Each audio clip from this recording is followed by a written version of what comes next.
On the night of April 28, 1970, in Talmadge, Ohio, Karen Louise, an 18-year-old blonde, left her parents' house at around 11:15 p.m. Her apartment was only 4 blocks away, and she decided to walk the distance, but she would never make it home. The next morning around 7:30 a.m. on April 29, 1970, Karen was found brutally murdered. 5 years later, another tragedy struck Talmadge. This time, it was the 21-year-old Loretta Jean Davis. Loretta had returned home from a date just past midnight on September 27, 1975. Later, she left a note for her parents telling them that she was going out to grab a bite. Loretta never returned home, and her body was discovered by a motorist on September 28, 1975. What really happened with Karen and Loretta? Was this the work of a single person, or were there multiple killers loose on the streets of Talmadge? The mystery has finally been solved after a wait of 50 years. Today, we will be looking at the cases of Karen Benson and Loretta Davis, who finally got justice 5 decades after their brutal assault and murder. But first, if you haven't subscribed to our channel, please hit the subscribe and like buttons. Now, without any further ado, let's dive into the mystery. Talmadge is a city in eastern Summit County, Ohio, United States. It has a small district in Portage County and is a suburb of Akron. Although the city has beautiful scenic geography, it is not considered to be a very safe city. It is safer than only 26% of the U.S. cities, and the chances of being a victim of a violent crime in Talmadge are 1 to 872. And it was here where 2 such violent crimes took place in the 1970s, to which Karen and Loretta fell victim. Karen Lewis Bence, born August 1, 1951, was the daughter of Mr. and Mrs. Leland Bence. Her loved ones used to call her Siren, an affectionate nickname. Karen had a sister named Sandra and a brother named Jerry Lee, who was the youngest sibling.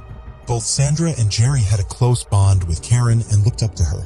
Karen's best friend, Patricia Statler, used to stay right behind Karen's parents' house on Arlington Street. Karen and Patricia went to Central High School together. However, Karen never graduated and had to drop out in 1967 as she had gotten pregnant. That same year, Karen gave birth to a girl and named her Lori. Karen was also married to a man named Dave Groves for a short time. Karen was an attractive 18-year-old, 5 foot, for blonde back in 1970. She stayed in Talmadge, sharing an apartment with a secretary at 56 North Arlington, where she had moved in March 1970. Karen was working 2 jobs to show her parents that she could make it on her own too, while Lori was staying with Mr. and Mrs. Leland Benson. Karen used to work 7 hours at Lawson's on South Main Street near Wilbeth Avenue and 4 hours at the Red Barn across from the City Hospital on East Market. At the time, Karen had a 20-year-old boyfriend named Bill Schad, who was a student at Akron University. Sandra described her sister Karen as a beautiful and kind person who was also a caring mother and sister. Karen had a normal day on April 28, 1970. She first worked her shift at the Red Barn and then at Lawson's. After completing her shift at Lawson's, Karen went to her parents' place at 56 Judith Street around 10 p.m. She had come home to pick up her plain white uniform, a girdle, stockings, and penny loafers. Karen used to work for long hours at a stretch and usually didn't have enough time to do her laundry, so her mother used to wash and iron her clothes and uniforms for her. After collecting her things around 11:15 p.m., Karen left for her apartment at 56 North Arlington Street, but she never arrived there. The following day, on April 29, 1970, around 7:30 a.m., Karen's body was spotted by a motorist named Coleman just off the Indian Hills Road, 6 miles from her apartment. Pinkston was driving through the elusive Talmadge woods when he found her. He drove up to Ben Ware's house, who stayed nearby, and telephoned the authorities. The police found Karen's body face down, fully clothed, along the Indian Hills Road. She had been stabbed 12 times in the chest with a knife and also been strangled. Some of the stab wounds had gone so deep that they pierced her lungs and heart. The strangulation had left hemorrhaging throughout her face, mostly around her eyes. The police didn't find any semen or any injuries consistent with the sexual assault, although it did appear like there had been an attempt of sexual assault on Karen and the killer might have struck her with a knife when she retaliated. The killer's DNA was found under Karen's fingernails, which indicated signs of struggle. She was wearing a light-colored jumpsuit, a yellow spring jacket, and sandals. Captain Jerry Knapp noticed a set of tire tracks near the body and determined that Karen had been dropped off from a vehicle after being stabbed. There wasn't a purse or any identification papers on Karen. Sergeant David Williams traced her identity through initials on a Central High Class of 1969 ring found on her finger. On East Avenue, which was less than a mile away from where Karen's body was found, the police discovered the girdle, worn penny loafer stockings, and one of the dresses Karen was carrying. There were no bloodstains on any of the items found. The police assumed that the killer might have thrown these items out of their car when fleeing the crime scene. The other white dress that Karen was carrying was found at the Southeast Avenue exit of the East Expressway, which was nearly 2 miles away from where the body was found. The Talmadge Police Department joined hands with the Akron Police Department to work together on this case and try to put the culprit behind bars.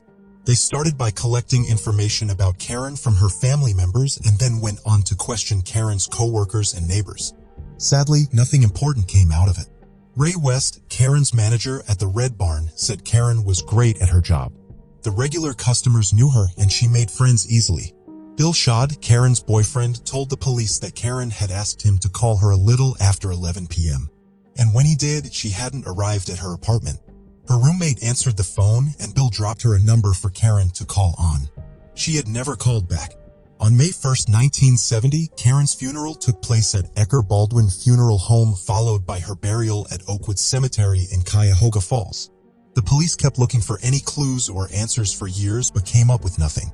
In an article titled "Getting Away with Murder," published in the Sunday, May 25, 1975 issue of the Akron Beacon Journal, the writer stated that it was very unlikely that Karen Bentz's murder would ever be solved.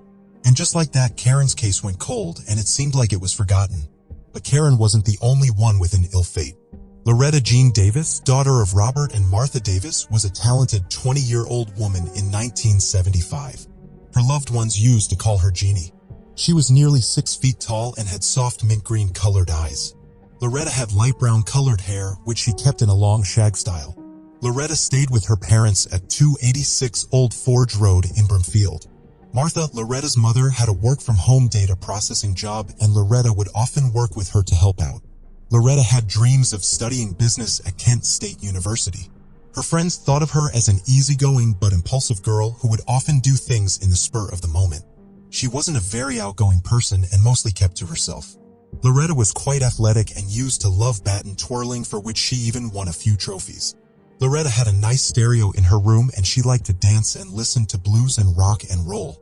Loretta was very quiet and reserved around strangers, but her personality flipped around the ones she was comfortable with. Around her friends, she was quite outspoken and brutally honest. If she disagreed with someone, she would speak right up, but if things escalated to an argument, she would walk away. As the clock approached midnight on Saturday, September 27, 1975, Loretta had returned home to 286 Old Forge Road in Broomfield Township from a date. She had gone to watch a drive-in movie and then for dinner. Sometime after returning home in the early hours of September 28, 1975, around 12:15 a.m., Loretta's parents heard her leave the house again. They found a note left behind by Loretta saying that she was going out to get something to eat and would be home soon, but her note didn't say where she was going. She never came back home. Around noon on Sunday, September 28, 1975, Loretta's body was found to the side of the Congress Lake Road, nearly 1.5 miles from Waterloo Road in Suffield Township. When the police found Loretta's body, they immediately suspected foul play. Loretta's jeans had been slid down to below her hips and the top half of her body was naked with her shirt over her head. County Coroner Robert Sibbert claimed that Loretta had been dead for 8 to 12 hours at the time her body was found. She had been sexually assaulted and stabbed twice, one on each side of her chest. The county coroner initially thought that one of the stabs went through her heart and left lung, which allowed the blood to flow into it and ultimately caused her death. When Loretta's autopsy report arrived, the cause of death was ruled as a stab to the heart. A small black-colored plastic piece, which was believed to have been a part of a knife handle, was found stuck in her blouse. There were also red fibers tangled into the soles of her shoes. Victor Biasella, an investigator, noticed grooves in the dirt near Loretta's body, which suggested that she had been dragged to the location where her body was found. The investigators were sure that Loretta had been killed in a different location and then brought to Congress Lake Road. The police started the investigation by interviewing Loretta's close ones.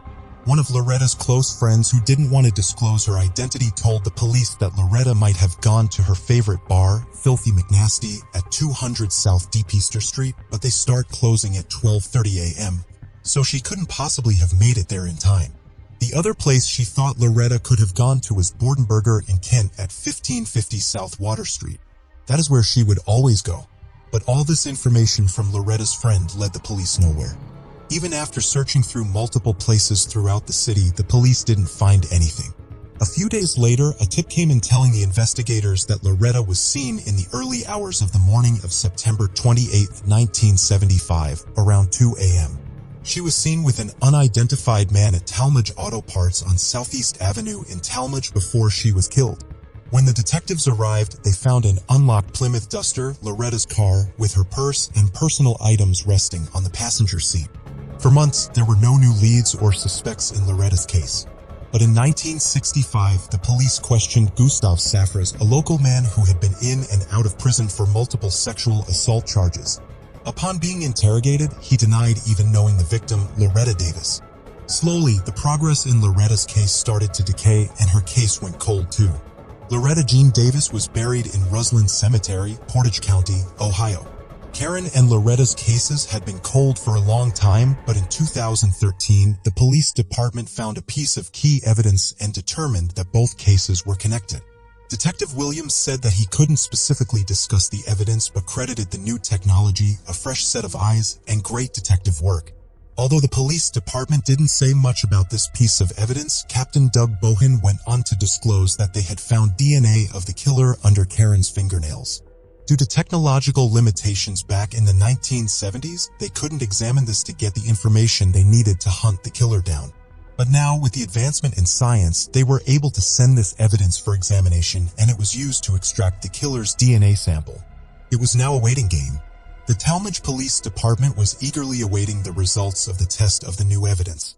Meanwhile, they left no other stone unturned and went through the case files twice to see if there was anything else that they had missed out on, but years went by and nothing important came up. After a long wait in 2019, a DNA sample of the killer was developed.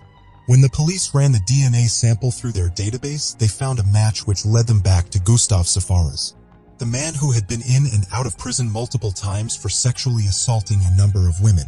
On digging a little deeper, the police found more information on Safras's criminal history and that he had already been questioned back in 1976 regarding Loretta's murder.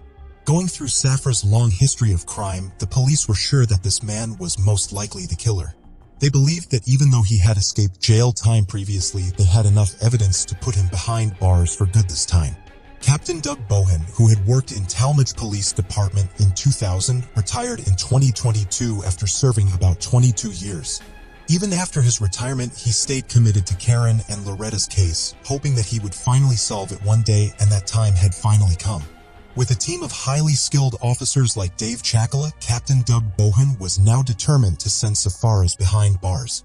Gustav Alexander Safras was born on July 23, 1944, in Akron, Ohio, United States. He grew up in Goodyear Heights with his parents and a younger sister.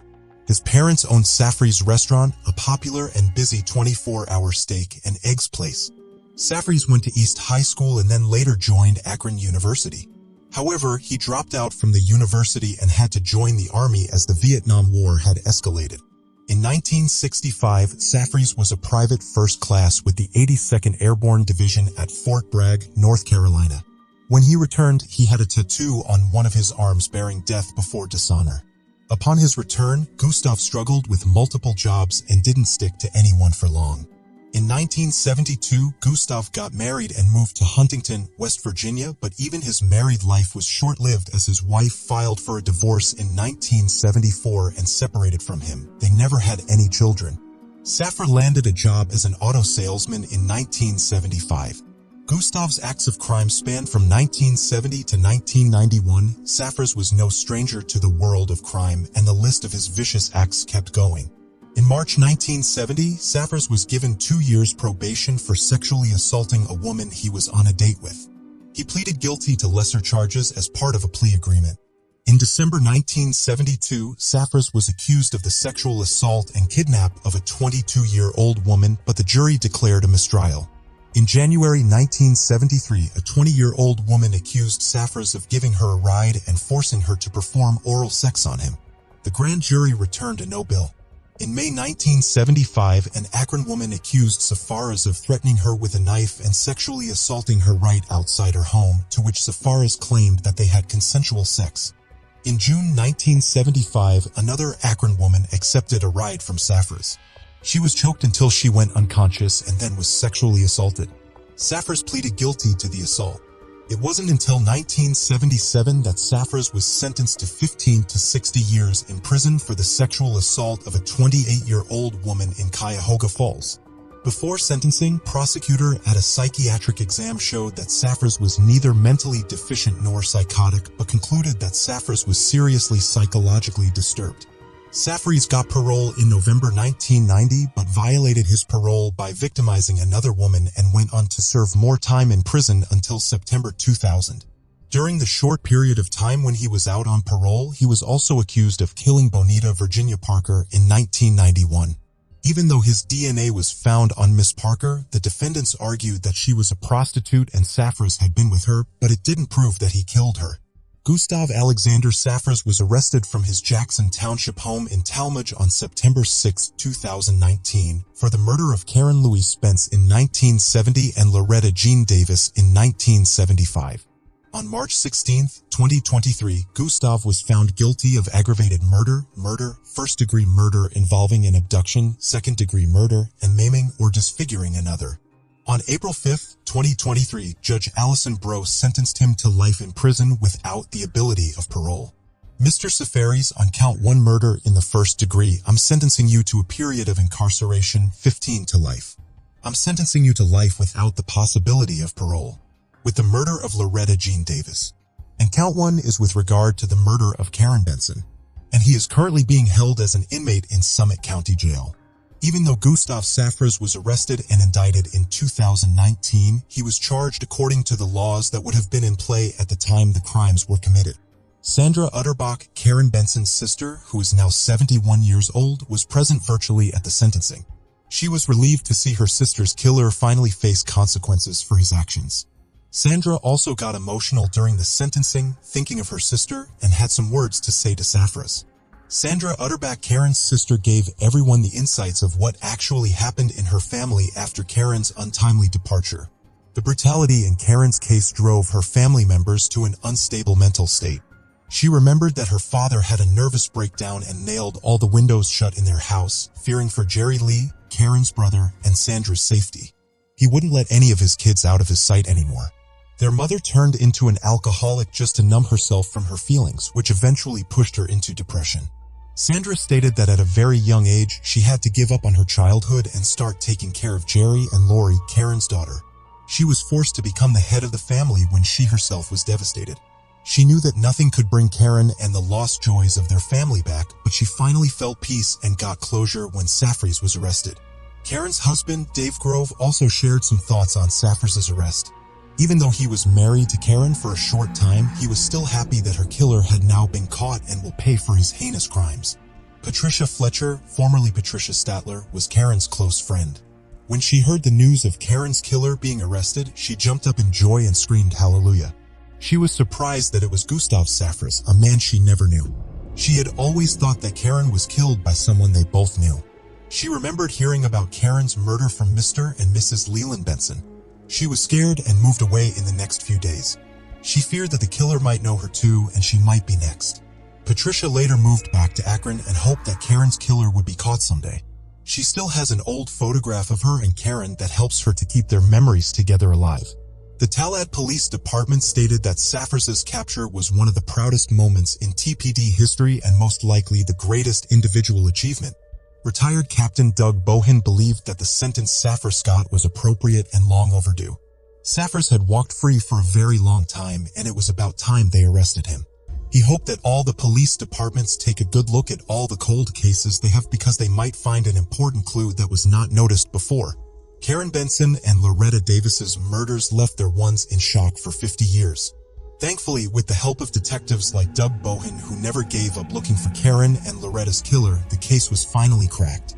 This kind of dedication and hard work from the police department will hopefully become the key to tracking many of the other cold cases in the future. Do you think Gustav got away with any more assaults or murders that went unnoticed? Do you think Gustav has any remorse for the crimes he committed? Let us know your thoughts in the comment section. It was just 2 days before Jerry Martin's 4th birthday when tragedy struck. On that fateful day on July 9, 1945, a mysterious woman approached Jerry and his older brother Tom, who was 6, and lured Jerry away with her. For years, the boy remained missing and his family eventually accepted the worst. But after 74 years, a very shocking revelation emerged from an entirely unexpected source. How did this revelation come to light after so long? Why did it take 74 years? Let's unravel the mystery together. But first, if you haven't subscribed to our channel by now, please consider hitting the subscribe and like buttons. Let's dive into the mystery without further ado. Today's case takes us to Manhattan, one of the 5 boroughs of New York City and the one with the highest population density of them all. The Hudson East River and Harlem Rivers encircle Manhattan Island, which marks the majority of the area. It is the core of the Big Apple, one of the biggest commercial, financial, and cultural areas in the world. The Empire State Building, Times Square, and Broadway are some of its most recognizable landmarks. Manhattan has been described as the cultural, financial, media, and entertainment capital of the world and holds the United Nations headquarters. The majority of the world's art auctions are held at various art galleries and auction houses in Manhattan, which also acts as the hub of the international art market. It is in this bustling metropolis that our story begins today. July 9, 1945 was a warm summer day and 2 young brothers Tom and Jerry were riding their bikes together near their home in Manhattan. As they were pedaling along, a mysterious woman approached them and offered them some candy. While Tom was hesitant and refused the offer, his younger brother Jerry couldn't resist the temptation and eagerly accepted the treat. The woman then took Jerry by the hand and promised Tom that they would return shortly. However, as the hours ticked by, there was no sign of the woman or Jerry. Tom freaked out and ran to inform his parents that his little brother had been kidnapped.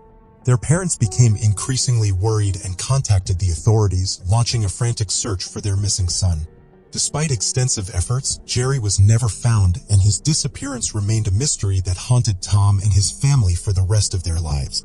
The pain of losing a child in such a sudden and traumatic way was unimaginable, and the Martin family was forever scarred by this tragic event. Harold Martin and Nancy Martin were the parents of the 2 boys, Tom and Jerry Martin. Unfortunately, the couple had already separated at the time when Jerry disappeared, leaving the family shattered and distressed. Adding to the complexity of the situation, Harold had remarried and had a 1-year-old daughter named Mary, which created further ambiguity around Jerry's disappearance. Police wondered whether one of the parents had taken the boy due to a personal dispute. Despite the circumstances, Nancy maintained her innocence and insisted that she had nothing to do with Jerry vanishing. Her family stood firmly by her side, never doubting her claims. However, as time passed, the mystery of Jerry's disappearing remained unresolved, and the family was left to pick up the pieces and move on with their lives. Months turned into years, and before they knew it, decades had gone by with no sign of Jerry.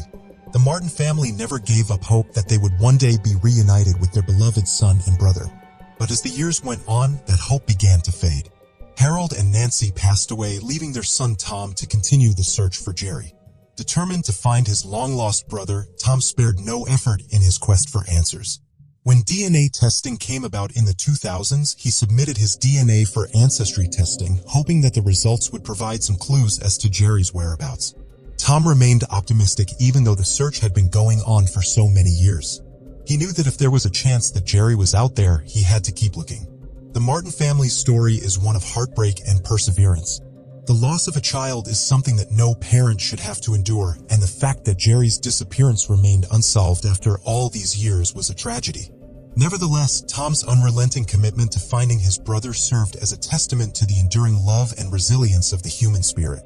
In 2007, a breakthrough came when no one expected it. In order to determine which of her triplets were identical siblings and which was the fraternal sibling, Audrey Bell, a 51-year-old Long Island mother of triplets, bought a 23andMe testing kit online in 2017. Bell was surprised to discover through the 23andMe DNA test that she was not of Italian descent, as she had been led to believe by her parents all her life. Instead, the test revealed that her genetic makeup was of Irish, Scottish, and Spanish origin. Audrey was puzzled, especially as her father, Richard Paul Modesto, had always proudly identified with his Italian heritage. Audrey asked her parents about the results, but they were also confused, and so she decided to move on with her life. Although Audrey had always been informed that her ancestors were from Southern Europe, the results stated nothing about Italy. Belle, whose maiden name was Palmadiso, was raised in a proud Italian-American family in New York. The thought of not being Italian had never even occurred to her. They chalked it up to a computer error and carried on with their lives. The Palmadezos did not inquire more with 23andMe or conduct any other research until 2 years later. In 2019, Audrey's twin sister, Cynthia McFadden, and their younger sister, Stephanie Palmadiso, took DNA ancestry tests of their own, and were shocked to discover that they too lacked any Italian ancestry. Just to clarify the confusion of the sisters having different surnames, Cynthia and Audrey are twin sisters who go by their married last names. When her sister, Cynthia, chose to send in her DNA sample to 23andMe in 2019, the story resurfaced. This time, she also received unexpected answers. The information revealed that Cynthia was also not Italian. The sisters struggled to explain what was happening because their father had been dead for 2 years by this point. So they went to the next person they felt could have some information. Their cousin Richard Palmadezo also happened to have the same name as their father. The test's findings were essentially a surprise. Richard revealed to Cynthia and Audrey while they were both linked to one another, the remainder of the Palmadiso family was not even remotely related to them. Cynthia, in contrast to Audrey, had made the choice to allow 23andMe to reveal any genetic relative relationships in their database, which essentially shows someone if there were any other DNA profiles in their database matching with the person's results. She was shocked when a man named Tom Martin appeared as a match for her, and it showed that the twins both shared 22% of their DNA with him, making Tom either their grandfather or uncle. Yet this was also puzzling given that none of the Palmadisos had even spoken to Tom Martin. He was 79 years old at the time, retired, and residing in Florida. He supposedly put in his own DNA to solve the kidnapping of his brother Jerry, and, as luck would have it, it was the key. They later decided to personally reach out to Tom through 23andMe and speak with him. Tom informed Cynthia and Audrey that when he was 6 years old and his younger brother Jerry was only 2 days away from turning 4, Jerry was abducted on July 9, 1945. Tom spent decades trying to locate his missing brother and eventually created a DNA profile. Cynthia and Audrey began to question whether their father, who they had always known as Richard Palmadezo, could possibly be Jerry Martin. In the present day, it is uncommon for children to be abducted by strangers in the United States, as the cases made up just about 1% of the cases that the National Center for Missing and Exploited Children handled in 2019. However, it is challenging to determine the frequency and details of kidnappings that occurred before the 1980s. It was only in 1983 that the Missing Children Assistance Act was enacted and the National Registry for Missing Children was established. What is known is that during the first half of the 20th century, infant and children abductions occurred frequently primarily for the purpose of black market adoption and sometimes directly by women who were unable to conceive and wanted to become mothers. Even if there had been a national database at the time, it would have been difficult to quantify these incidents because families might not have discovered kidnappings until much later, if at all. With no DNA testing available, families may have unknowingly raised children who are not biologically related to them due to a hospital mistake or a cover-up kidnapping. During the first half of the 20th century, the typical kidnapper profile was a woman who was unable to have children and felt societal or partner pressure to have one. Cynthia, suspecting that Jerry Martin may have been Richard Palmadezo, asked her brother-in-law who worked in law enforcement to investigate the cold case. However, the family was informed that the file may have been destroyed in a precinct fire. This New York Daily News article was one of the pieces of evidence the twins found with details of the kidnapping. As they got to know Tom better, they discovered more similarities and clues that supported the DNA results. After exchanging photos, the twins realized that Tom and Richard had a remarkable resemblance. During their first meeting with Tom in person in 2019, they found out that the similarities did not end there. They were surprised to discover that Tom shared the same interests as their father, such as coconut cake, movies, and acting. Moreover, Tom had some headshots from his younger years indicating his interest in acting. Even though everything seemed to be in order, the question remained, if Richard was indeed Jerry, did the Palmadezos know he had been abducted? Who knew what and how long had they known? Richard Palmateso's birth certificate states that he was born on May 31, 1943 in Staten Island to Isabel and Angelo Palmateso. Prior to his birth, Isabel and Angelo had no children together. However, Isabel, who was in her 40s, had 2 daughters from a previous relation who were already in their 20s. Despite having 2 grown children from a previous relationship, who was in her 40s and had never given birth to a child with, Angelo was desperate to give him a child. Before Angelo's September return from the war, she allegedly grabbed Jerry and brought him to their house in June. Isabel informed Jerry that he was now Richard and that he was only 2 years old, not 4.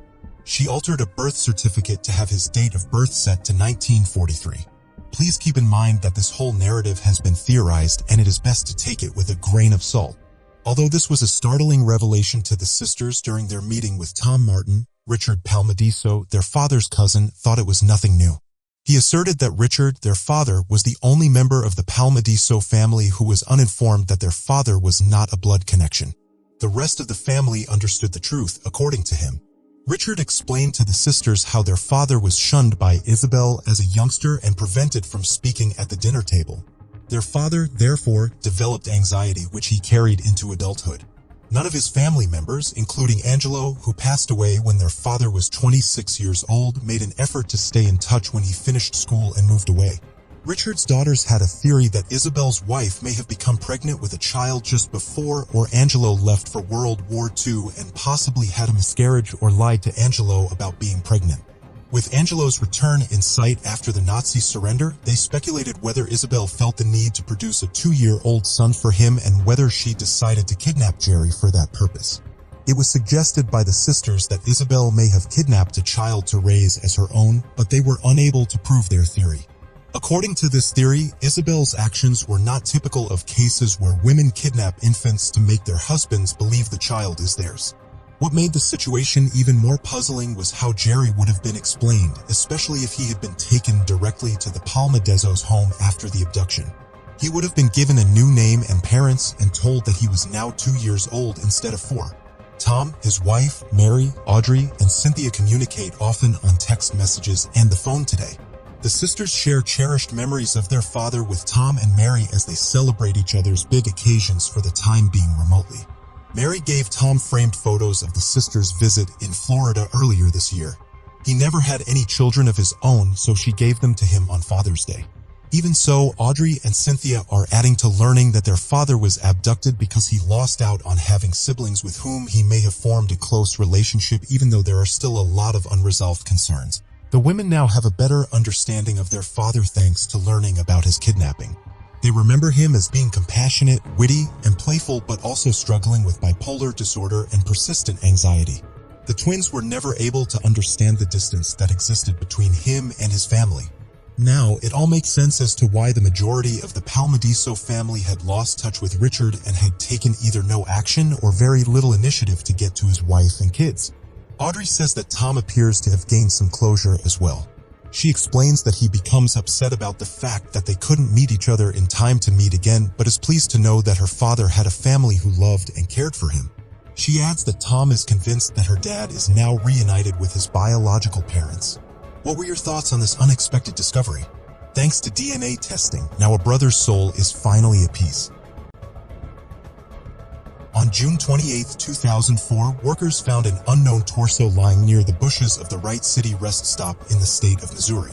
The tragedy with the torso was that there was no way to identify it. It had no head or legs, making it almost impossible for detectives to find any leads on its identity. Was it a hate crime? And how did the police find out the identity of a torso? The answer to all questions lies in the belly of a cold case that was solved after 18 years of constant struggle. The small city of Wright City, Missouri, is an often overlooked destination for those seeking an outdoor adventure. With plenty of outdoor activities available throughout the area, there's something for everyone. Whether you're looking for an adrenaline-filled adventure or simply want to enjoy nature, you'll find it in Wright City. From hiking and biking trails to swimming holes, fishing spots, and more, there are endless opportunities for outdoor activities in Wright City. Boating on Lake Calhoun, camping on state park grounds, biking through wooded trails, it has something for everyone. From its historical buildings to its sweeping landscape, Wright City is the perfect destination for those seeking a true small-town experience. One of the main benefits of living in the Midwest is a low crime rate compared to cities on either coast. Residents feel safe at night knowing that they're surrounded by a tight-knit community. However, this was not the case in 2004 as the small town was shaken by a gruesome discovery. It was a slow morning in the small town of Wright City on June 28, 2004. The town isn't a busy place after all. Like any other day, some workers were preparing to tidy up the picnic area near the Wright City rest stop on Interstate 70. Some were watering the plants, others were picking up litter. A group of workers was responsible for trimming the bushes of the shrubs that encased the picnic spot so that people might not find sitting there difficult. But they had no idea that this cleaning would result in something so gruesome that even the police would struggle with it for 18 years. While trimming the bushes, some workers found that there was an odd thing thrown inside the deep end of the picnic area. When the workers went closer to check and see what the odd thing was, they discovered a carcass. At first, they thought that it was a mannequin, but they were wrong. It was the torso of a lady. The whole body was not in place. The only thing that the workers could see was a torso without a face, hands, or even legs. They knew that everything about this was wrong and called the police on the spot. When the police came, they discovered that the torso was wearing a black bra and had 2 surgery marks near the abdomen. The police quickly theorized that these marks were likely from a cesarean procedure or an appendectomy. As the police spread in the area, they started looking sporadically for other clues nearby. While searching, some police officers found a knife nearby that had foreign DNA on it. The police also found DNA on the torso that did not belong to the victim. Now, the police believed that this foreign DNA was likely that of the killer. But the only problem was that there was no way to identify the victim. The police looked around for the other dismembered body parts of the torso around the whole city, but they couldn't find any. It was as if each part of the body had been cut off and disposed of in different cities altogether. At first, the police were confused as there was no way that they could physically identify the body. The body had no face, no hands, no legs, just a torso and a black bra. One thing that the police could do was to take the DNA of the unidentified torso and match it with a family member. But again, when the body isn't identified, there are no named family members. The police couldn't possibly go to every house in Wright City and ask for their DNA samples, and they didn't even know if the torso belonged to someone who lived in Wright City. The difficulty in this case was jarring. Imagine having to identify a body that has no relatives, no place, no hands, no legs, and not even a face. The only thing that would keep the investigation going was if someone came up to the police and told them that the body found near the picnic area was known to them. And that was exactly what happened. In 2016, Brian Barker, a local police officer, was caught and charged with penalties for offenses he had committed. When Brian was in custody, he told the police that he had filed a missing persons report in 2006 that had never been addressed. He also added that the torso found in Wright City's picnic spot could be his sister's. Now, this might have been because Brian really loved his sister, or maybe he just wanted to help the police so that he could be relieved of some of the he had committed. Earlier in 2006, Brian Barker had gone to the police and told them that his sister had been missing for 2 years and that the police should file a report. The police did so. Brian's case was not worked on from then because Brian had no idea where his sister could be and the police had no way of finding her. But Brian Barker's story did not end there. Brian Barker was a notorious police officer. He had committed a lot of offenses on duty and would continue to do so for years to come. During 2009 to 2014, the Edwardsville Police Department received many complaints regarding business-related burg. These complaints averaged out to be almost 24 a year. Long story short, after the arrest of Brian Barker, these complaints got lowered to almost 6 a year. It was because Brian, apart from being a corrupt police officer, was also a goon. His trick was to use his police badge to intimidate people and commit fraud or larceny. He was said to have stolen firearms and also committed residential burglaries around the area. For his grievous conduct, the court ordered a 40-year sentence to the 43-year-old Barker. So maybe it was in Barker's favor to help the police with the unknown torso case so he could try and get some time off his sentence. In 2014, Warren County Sheriff Lieutenant Matt Schmutz reopened the torso case. In 2016, the police took Brian's DNA sample and tried to match it with the torso. The samples did not match, and the police began to suspect that Brian was lying so he could earn goodwill. But Brian insisted that the torso was his sister's, and so the police gave Brian's DNA another try. But this time, the police also secured DNA from other members of the family. Again, a new DNA sample was taken from the torso and sent to the labs for testing. DNA sampling is a very tricky process. It could be that a father's and daughter's DNA do not match, but the father's and the niece's DNA matched perfectly. This is what had happened earlier with Brian's DNA. It had not matched the torsos. But now, when the other family members pitched in and gave their samples too, the DNA samples matched. After multiple matches of the DNA samples obtained from the family members, more importantly from Ashley Canner, who was the daughter of Brian's sister, it was confirmed that the torso found did indeed belong to Brian's sister, Diana Denise Howland. But now a bigger problem arose. Diana had no known home and not even a single surname. She had used many surnames as she was married more than once and had 5 children from different fathers. Diana Denise Howland grew up partly in both Collinsville and Edwardsville. Her father was a banker and a union leader.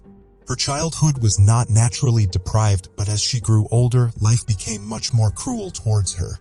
Among other things, she also fell into the gruesome trap of drug addiction. Gradually, she started becoming one of those family members that go out too often and come home very rarely. As an addict, she had no money to support herself.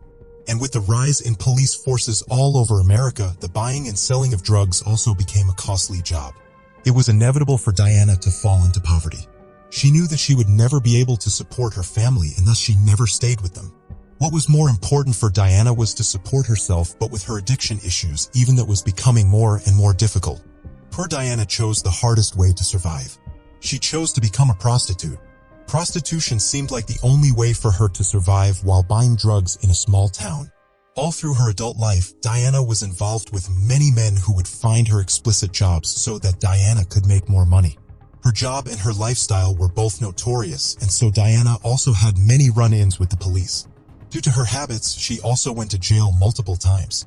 Her daughter, Ashley Canner, said that Diana's trips to jail were so frequent that it almost became easy for her to survive jail.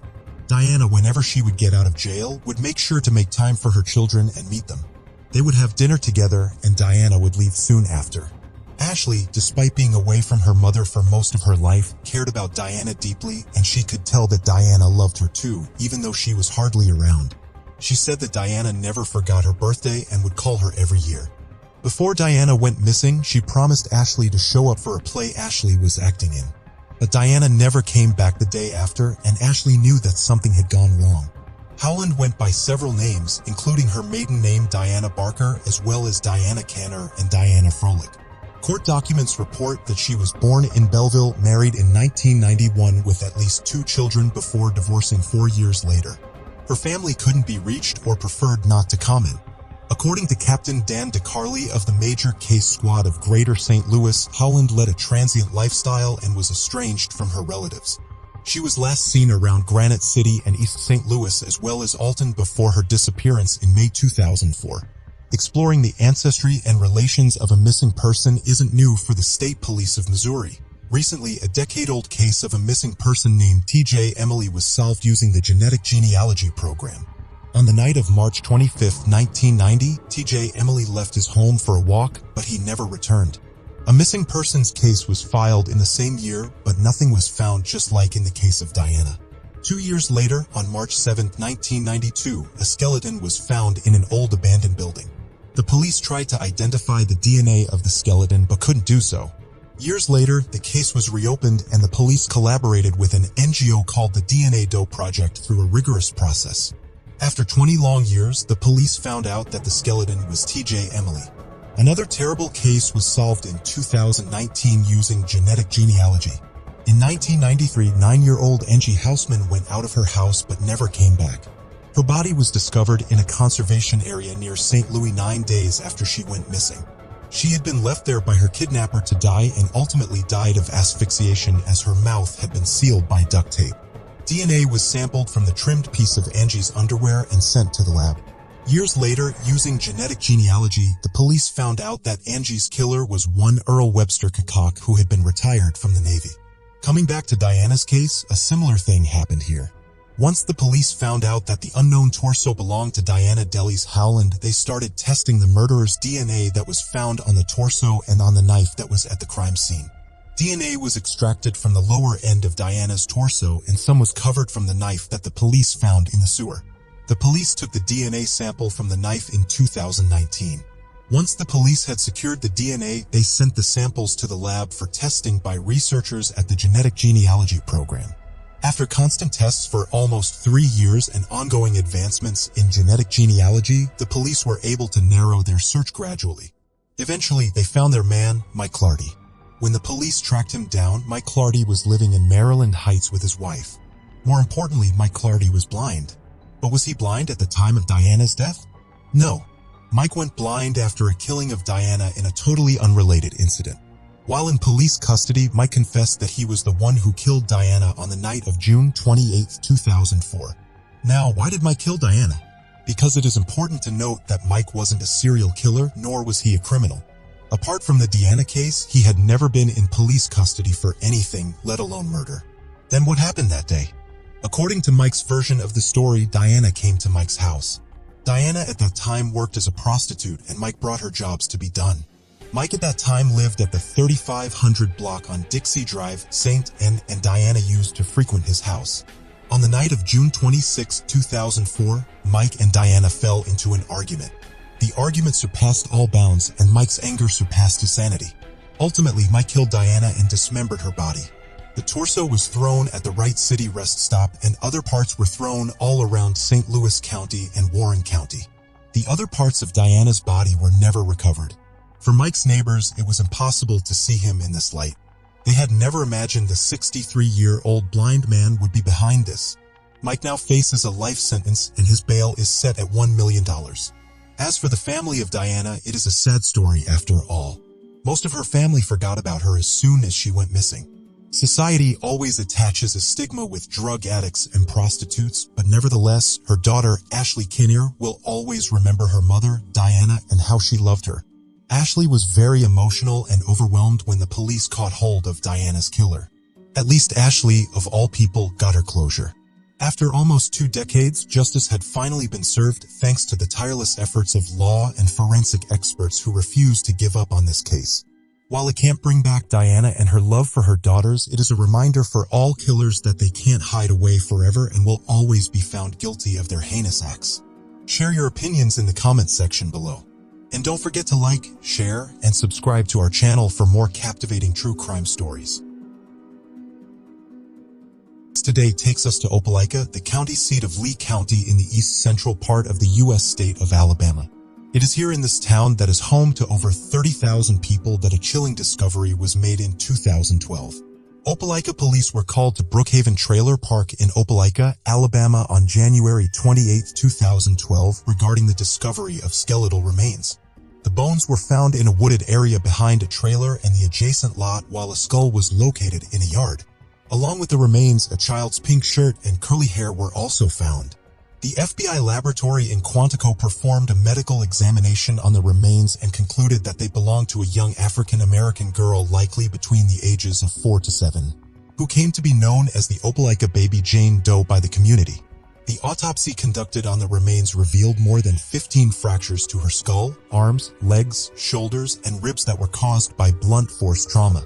She was possibly underweight and had lost vision in her left eye due to a fracture, the medical examiner further stated.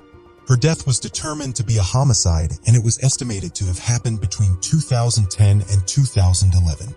The detectives evaluated more than 15,000 case files, which indicated that they had been meticulously examining all available evidence related to the case.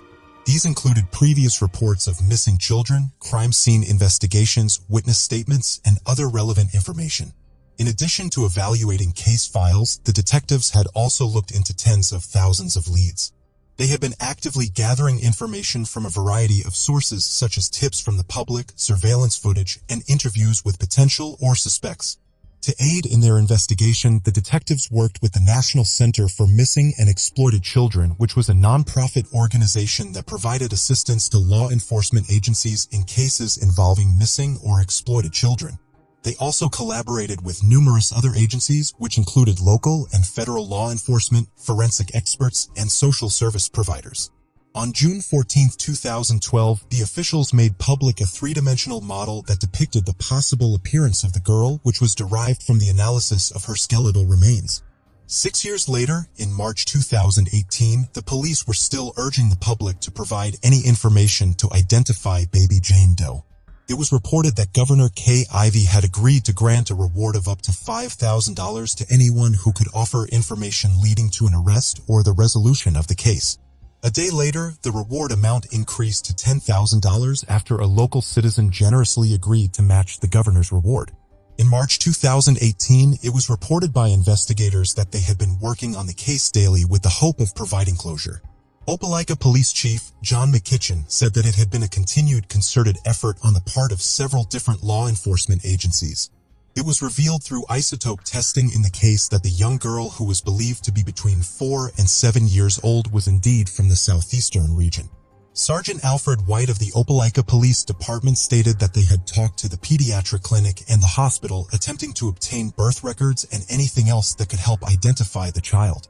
He further commented that they needed to determine her identity, arrange for a proper burial, and solve the case.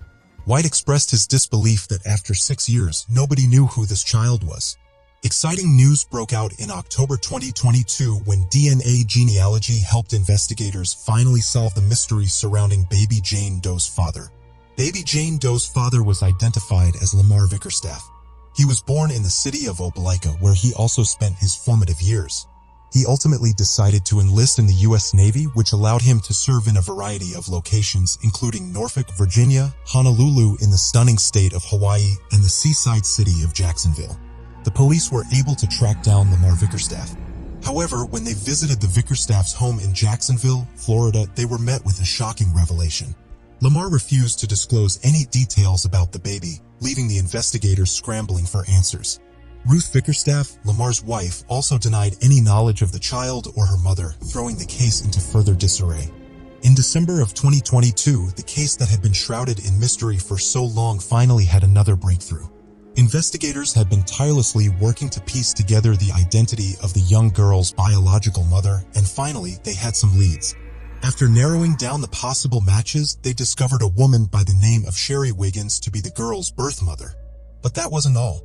Sherry Wiggins confirmed that she had, in fact, given birth to the child in January of 2006 and named her Amore Jovia Wiggins. This revelation was like a ray of sunlight shining down on the long and dark road that investigators had been on. They finally had a solid lead to follow. However, there was still more to the story.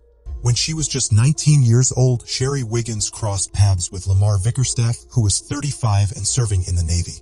They eventually moved in together after finding out she was pregnant, but Vickerstaff's family wasn't happy about their unwed status, which didn't stop Sherry from making the relationship work. She gave birth to the child in January 2006 and named her Amore Jovia Wiggins. Wiggins realized things were getting dangerous when Vickerstaff became physical with her during an argument. She moved out, but Vickerstaff didn't step up to be a father to their child. Wiggins took him to court for child support, but later had a change of heart due to her own legal issues. She believed her daughter would be better off with her dad and stepmother. She claimed that by 2013, the court had notified her that all of her appeals had been heard. Sherry claims that since 2009, she has been obligated to pay child support, and the only way she could maintain contact with her daughter was to do so. Wiggins expressed that she had felt that they had made her feel so bad about herself and that despite her efforts, the doors had kept being closed. She also mentioned that she had felt like the best she could do was to live out her financial obligation, which she had never stopped doing. Wiggins added that she had thought that one day she could tell her daughter that she had never given up on her and that all she could do was to take care of her financially, which was what she had done. She further stated that if she couldn't do anything else, she could still support her child financially. Sherry had no idea that her daughter was in danger. She believed Lamar and Ruth Vickerstaff had brainwashed Amore to hate her, but she had planned to rekindle their relationship when she turned 18. Regrettably, that didn't happen. In short, this was a crucial turning point in the investigation, a moment of both relief and curiosity. Finally, there was a name to put to the face of the young girl and a starting point for investigators to unravel the mysteries of her past. Detectives went on a mission to uncover the truth about baby Amore's disappearance, contacting schools and pediatric clinics across multiple states where the Vickerstaffs had resided. Shockingly, they discovered that Amore had never been registered in school or reported missing. This discovery raised more questions than answers, especially in light of the DNA reports that revealed previous injuries on the baby's body indicating that she had been abused and neglected. On January 17, 2023, Lamar Vickerstaff Jr., the victim's father, and his wife, Ruth Kenyatta Vickerstaff, aged 53, were charged with murder in connection to the death of Amore Wiggins. The details of the case are both shocking and disturbing. Despite living in multiple states over the years, detectives discovered that the couple never enrolled the victim Amore, Lamar's own daughter, in school or reported her as a missing person. As a result, warrants were issued for their arrests. The absence of any criminal history for the Vickerstaffs in Duval County court records made the case even more baffling. During a press conference, Opelika Police Chief Shane Healy couldn't contain his emotions as he praised the tireless efforts of everyone involved in bringing resolution to this tragic case. The case was then brought to the Lee County District Attorney's Office, where prosecutors decided there was enough evidence to charge Mr. and Mrs. Vickerstaff in Amore's death. The couple was arrested for failure to report a missing child and then were waiting for extradition to Alabama. The nation is left reeling from this devastating news, and justice must be served for baby Amore. Following their subsequent court appearances, the pair was ordered jailed without bond. Police said they have 10 days to pick them up from Florida jail after they waived extradition.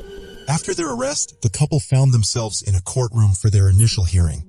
Ruth Vickerstaff was hit with a $10,000 bond and ordered to remain in the state of Alabama until her preliminary hearing on March 22, 2023. In the meantime, she secured the legal expertise of Zach Alsobrook, who revealed that Ruth was forthcoming and fully cooperative during her more than 2 hours with the police. Ruth's relatives showed up to support her, but they were tight-lipped and refused to talk to the press from WRBL. Meanwhile, Lamar Vickerstaff faced the same judge and was denied bond. His hearing to discuss bond was taking place on January 30, 2023 at 3:30, and a court-appointed attorney to handle the defense. Although this attorney didn't have anything to say to the media, Alsobrook did speak up, sharing that Ruth had been completely transparent with law enforcement. On January 30th, Judge Tickle refused to grant bail for Lamar Vickerstaff after listening to the presented evidence. The charge against him was the felony murder of a child who had suffered long-term and severe injuries.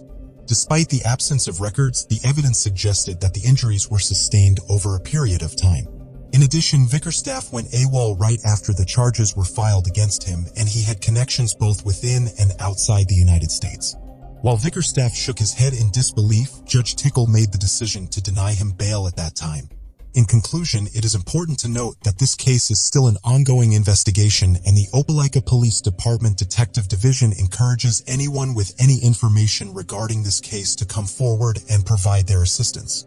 It is essential to remember that until Lamar and Ruth are proven guilty in a court of law, they are to be considered innocent. The mere thought that Lamar allegedly committed such a heinous crime of killing his own daughter is incredibly sickening and unnerving. As the investigation unfolds, authorities are working tirelessly to uncover the truth and ensure that justice is served for the victim and her family. Let's hope that with the community's help, the perpetrators will be brought to justice and held accountable for their actions. Lexington, situated in central North Carolina, is a city with a population of 18,931 and is the county seat of Davidson County. The city is located 20 miles south of Winston-Salem and is renowned for its rich cultural heritage in barbecue and furniture making. It is here in Lexington that our next story begins. Mary Davis, a 29-year-old mother of two from Lexington, North Carolina, was employed at Lanier Hardware, where she worked tirelessly to provide for her family. Her dedication to her job was apparent in her commitment to delivering exceptional service to customers, ensuring that they had everything they needed for their projects. But Mary's story is more than just one of hard work and dedication. Her experiences and struggles are a testament to the resilience and strength of the human spirit. Despite facing various challenges in her personal life, Mary remained steadfast in her determination to provide a better future for her children. Her colleagues and customers alike were drawn to her infectious personality and positive attitude, making her a beloved member of the community. Mary's ability to connect with others and make them feel heard and understood set her apart and made her an invaluable asset to Lanier Hardware. In summary, Mary Davis was not just a hardworking employee at Lanier Hardware. She was a dedicated mother, a beloved member of the community, and a shining example of perseverance in the face of adversity. It was May 30th, 1987, when Mary Davis was last seen at the Lexington Lanier's Ace Hardware store, where she had been working for a while. She had taken her lunch break and was expected to return to work, but she never did. Her family grew increasingly worried as the hours passed by without any word from her. However, the news that they received the following day was nothing short of devastating. The police informed Mary's family that her lifeless body had been discovered and she had been sexually assaulted and strangled to death. The culprit had mercilessly taken her life and left her to die behind when Dixie, a food and pharmacy store that was at the time at 802 East Center Street, a 20-minute walk from Davis's work. It was a tragedy that shook the small town to its core. Mary was a beloved member of the community, and her sudden and brutal death left everyone reeling with shock and grief. For the next 3 decades, the case remained unsolved, leaving behind a lingering sense of injustice and a haunting reminder of the fragility of life. At the time of the homicide, the investigators painstakingly collected all the evidence they could, hoping to find a clue that would lead them to the perpetrator. However, despite their best efforts, they were unable to make any headway in the case. Some DNA they found at the scene of the crime seemed promising, but unfortunately, the technology and DNA advancements available at the time were not advanced enough to unlock its secrets. The investigators were deeply frustrated, knowing that they were holding potentially valuable information that they could not decipher. However, they were wise enough to recognize that technology was advancing at an exponential pace and that it was only a matter of time before new breakthroughs would allow them to unlock the secrets of the evidence they had collected. So they carefully stored the evidence away, knowing that it could be a critical piece of the puzzle in the future. They knew that the day would come when new techniques and technologies would enable them to uncover the truth about the crime and bring the perpetrator to justice. 34 years went by, and the evidence remained untouched and undisturbed, waiting patiently for the day when it would finally be analyzed. Finally, the day came when new DNA technologies and forensic techniques emerged, and the investigators eagerly took the evidence out of storage. As part of a collaboration with the North Carolina State Bureau of Investigation, Othram, a company specializing in genetic genealogy DNA analysis, provided a detailed explanation of the methodology employed in the case. According to their official statement, in the year 2020, DNA evidence was sent to Hotham Incorporated to investigate an unknown male suspect. The experts at Othram utilized forensic-grade genome sequencing to generate a comprehensive genealogical profile from the available DNA sample. Once the profile was constructed, Othram's genealogy experts analyzed it thoroughly to derive leads for the ongoing investigation. These leads were then provided to the investigators for further follow-up. As a result of the investigation, the suspect was identified and brought to justice. Therefore, it can be concluded that the expertise of Othram in collaboration with the investigators played a vital role in the successful resolution of the case. On February 8, 2023, the Lexington Police Department made a major breakthrough in a cold case that had haunted them for 36 years.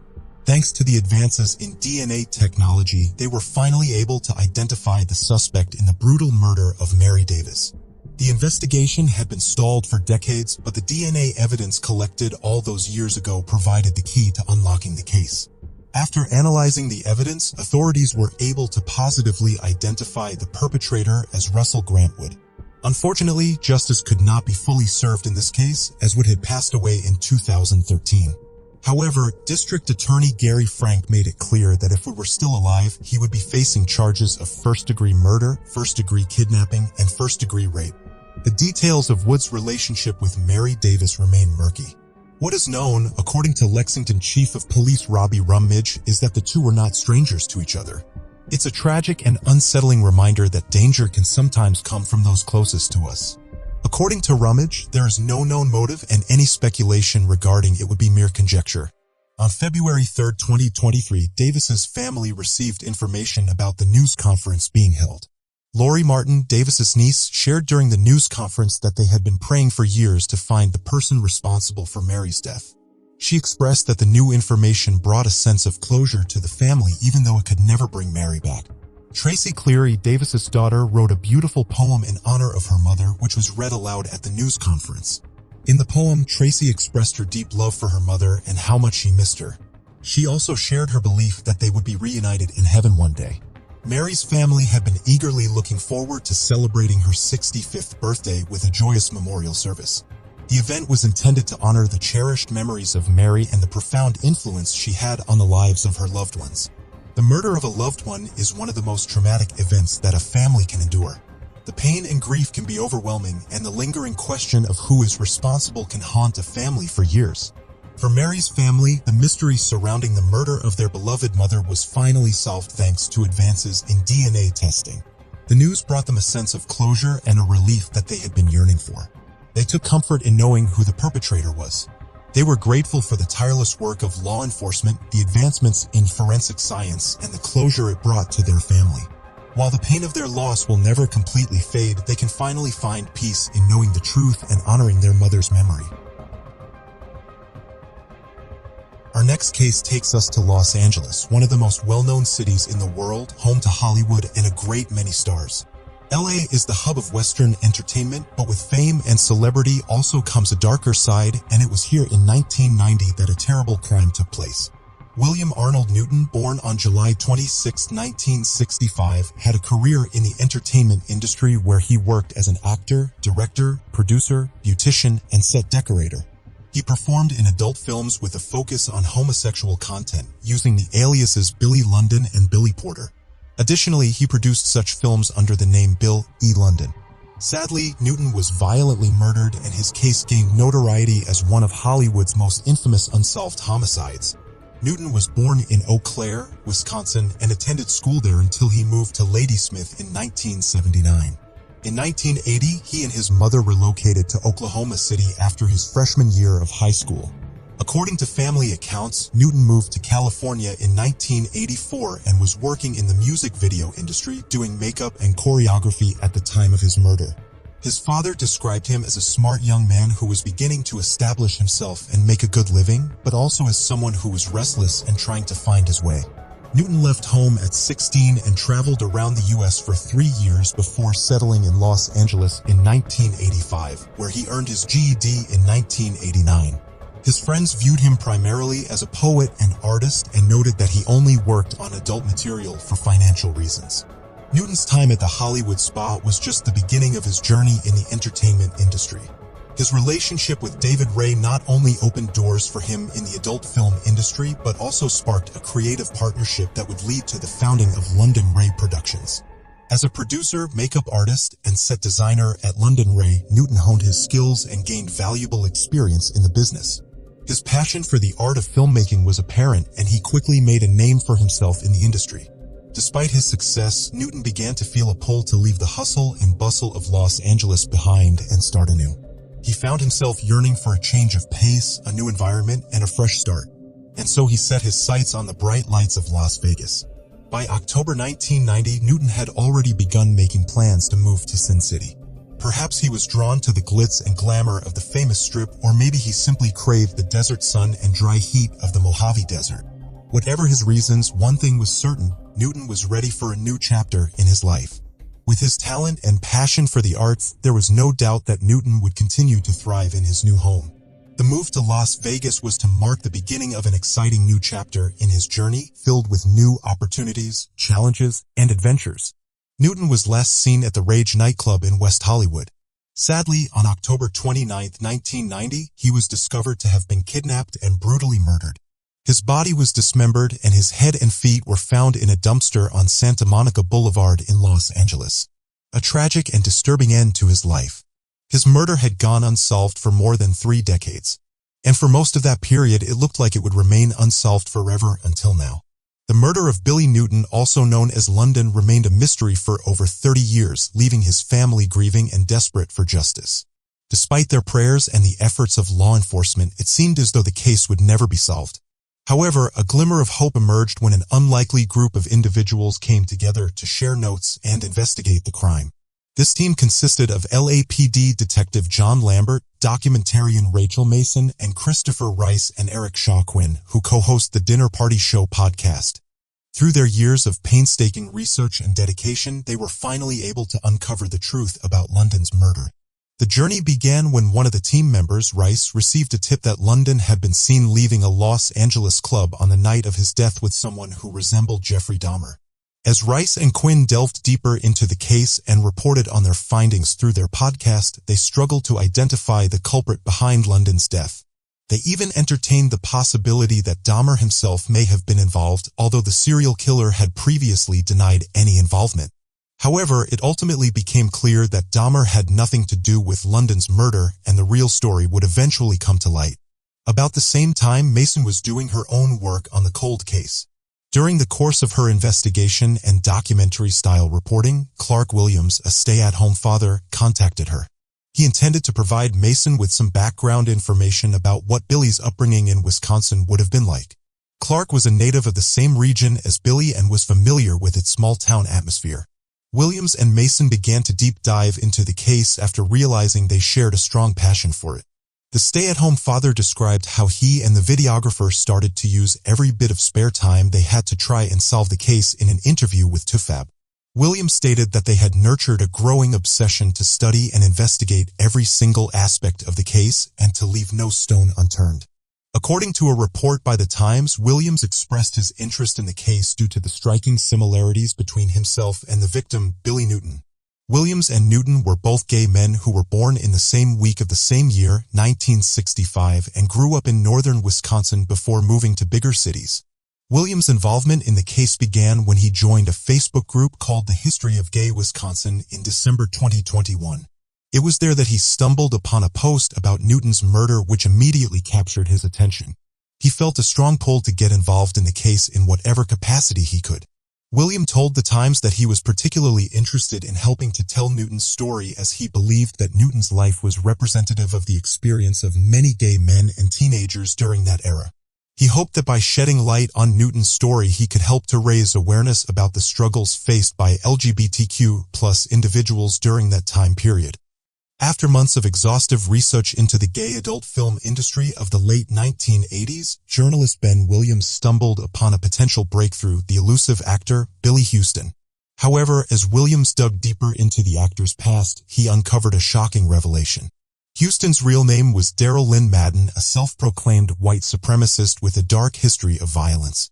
To elaborate, Williams learned more from a Facebook group and eventually managed to track down Rick Paquet, who was the local investigator, to delve into the case when the police were unable to solve it. Pascal, who owned an escape shop in West Hollywood, was also discovered by Williams to be a gay adult film producer who went by the name Richard Lawrence during the same period that Newton was involved in the industry. Through her research on Paquet and Newton, Williams came across Houston's name, which eventually led her to Madden. Madden, now a trans woman, had pleaded guilty in 2008 to the kidnapping and murder of Stephen Domer and her accomplice Bradley Qualls in Oklahoma City. She claimed that they had been attempting to initiate themselves into the Chaos Squad skinheads gang by killing a gay man. They lured Billy to a secluded area where they beat and strangled him with his own coat hanger. Madden then shot and killed Qualls before fleeing the scene and was later arrested by the police. But just as Williams thought his investigation had reached a dead end, fate intervened. Madden had been arrested and had pleaded guilty to the murder of another gay man, a coincidence that Williams simply could not ignore. The stay-at-home dad was determined to uncover the truth. As Williams spoke to the Los Angeles Times about his findings, one thing became clear. The second murder had only intensified his focus on Madden. With each new piece of information, Williams was one step closer to unraveling the mystery of Billy London. As Williams delved deeper into his investigation, he stumbled upon a crucial piece of evidence. A decades-old interview with Madden for a book titled American Honor Killings. In this interview, Madden made a shocking confession. He claimed to have committed another murder in Los Angeles. This discovery was alarming, and Williams knew he had to act fast.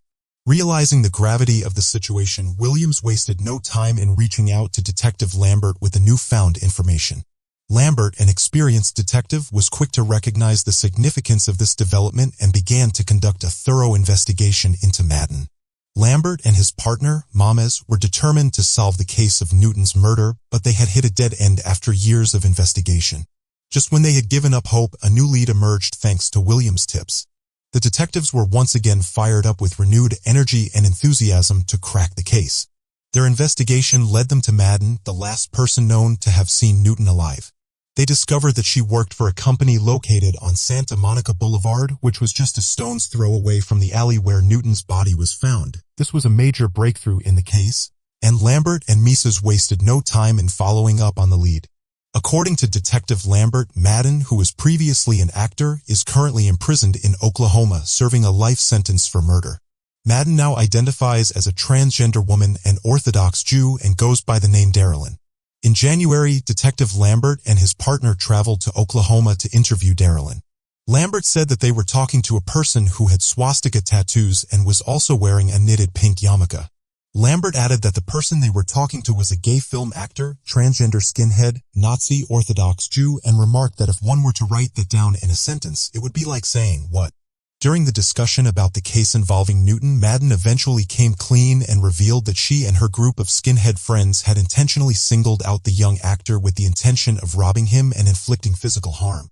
According to Madden, Newton appeared to be under the influence of drugs and later tested positive for methamphetamine in his system after leaving the nightclub.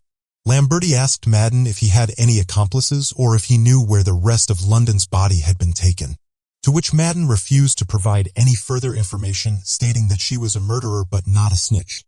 Lamberti believed that the circumstances and Newton's confession were sufficient to present the case to Gaskin's office, but they refused to file charges due to a lack of evidence. The New York Post reached out to Gaskin's office for comment but did not receive an immediate response, and Madden's representative was unavailable for comment. Although the Los Angeles District Attorney chose not to press charges against Madden, purportedly due to insufficient evidence beyond his confession, Lambert confirmed that his department is formally ending the inquiry with the consent of Newton's family.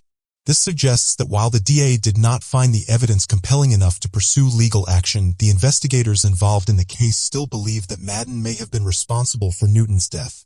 Nonetheless, given the lack of evidence, they have decided to cease the investigation, recognizing that there is no longer a viable path forward to pursue justice for the victim and their family.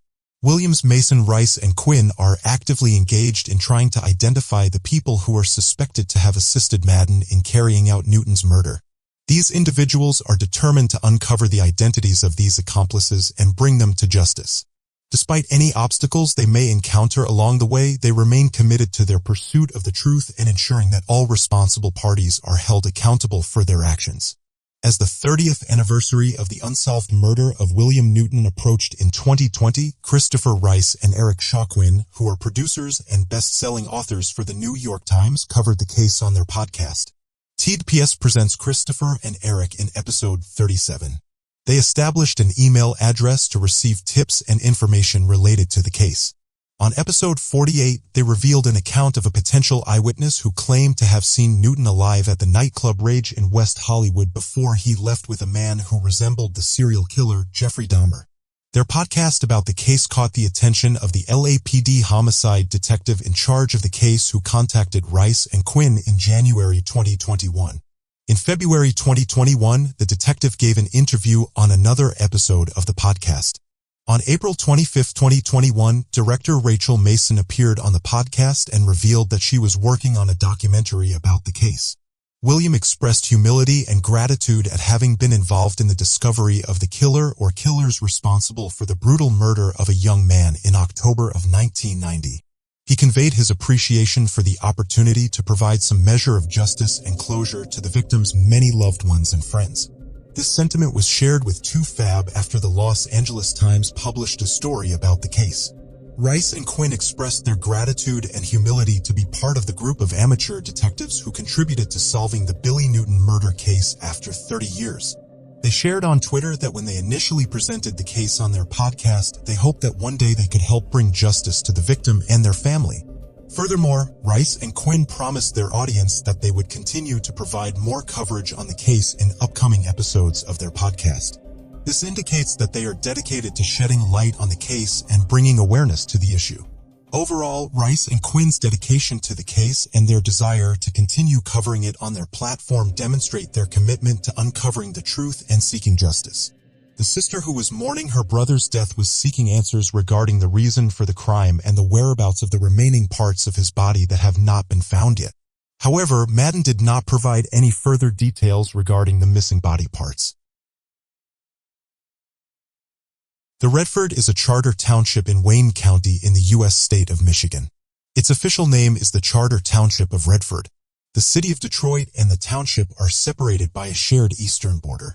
In 2020, there were 49,504 people living there. Our next case takes us to this peaceful little town.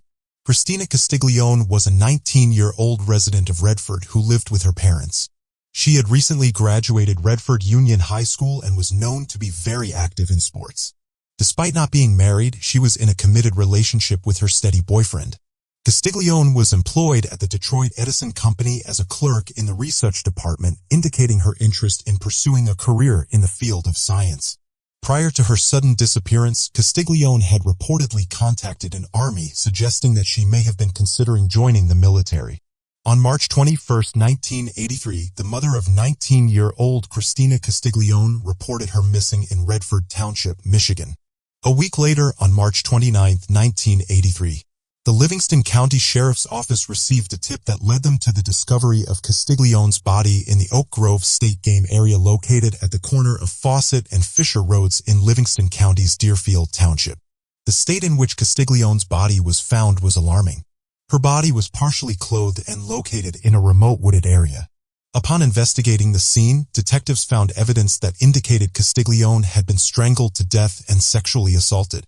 This discovery shook the community and triggered a widespread investigation to find the perpetrator responsible for Castiglione's death. The brutal nature of her death left many in the community feeling unsafe and fearing for their own safety. During the autopsy in 1983, the medical examiner found male DNA that was collected and preserved in the hopes of making a breakthrough in the future. In response to the discovery of male DNA during the autopsy, Livingston County Sheriff Mike Murphy expressed appreciation for the diligent efforts of law enforcement personnel who initially responded to the scene in 1983.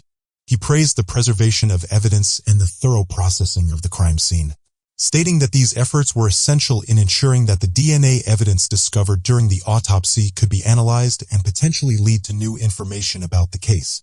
Sheriff Murphy emphasized that the investigation into this case would continue with a renewed focus and that the discovery of male DNA represented a significant development that could potentially lead to a breakthrough in the case. He also expressed his gratitude to the medical examiner and the forensic scientists who were able to extract and preserve the DNA evidence after all these years. In the early 2000s, the Michigan State Police Crime Lab entered the samples into CODIS, but unfortunately they were unable to identify any suspects. However, the case did not remain forgotten. The Livingston County Sheriff's Office Cold Case Team, comprising young, retired FBI agent Bob Getchman, retired Mackinac Island Police Chief Bill Langahin, retired Livingston County Detective Edward Moore, and Detective Lieutenant Jim Lynch took up the challenge of investigating the case as well as several others. Their efforts were fueled by a determination to bring closure to these cases, and they painstakingly sifted through the evidence, leaving no stone unturned. Despite encountering numerous setbacks along the way, they remained undaunted, relentlessly pursuing the truth. According to a statement made by a county official named Young about a decade or so ago, the cost of the genealogical profiling process was estimated to be around $100,000, which was considered too high for the county to afford at that time. However, over the years, the cost has been significantly reduced and the county was finally able to pursue it in March of 2020. The process was implemented thanks to a grant they received. The genealogical profiling was carried out by Othram, a company that has an in-house genealogical team with expertise in producing leads based on genealogical data. The leads generated by Othram were then passed on to the Livingston County Cold Case Team, which used the information to further investigate the Castiglione murder case. In May 2022, the use of genealogical profiling by Othram and the subsequent collaboration with the Livingston County Cold Case Team played a crucial role in the investigation of the Castiglione murder case, enabling them to gather valuable information and evidence that helped them to make progress in the case. The investigation conducted by law enforcement officials led to the identification of a suspect named Charles Shaw. This identification was made possible through 3 separate familial DNA comparison tests that were conducted as part of the investigation. The tests were able to establish a genetic link between Shaw and a living uncle of his. Once the link was established, law enforcement officials were able to build a family tree that helped them narrow down the possible suspects. They discovered that based on the genetic profile of the suspect, Charles Shaw, he was likely a nephew of the uncle who shared the same chromosome. However, the investigation also identified other nephews who did not match the DNA evidence. This left law enforcement officials with 2 possible scenarios. The suspect could either be a brother or a son of the uncle.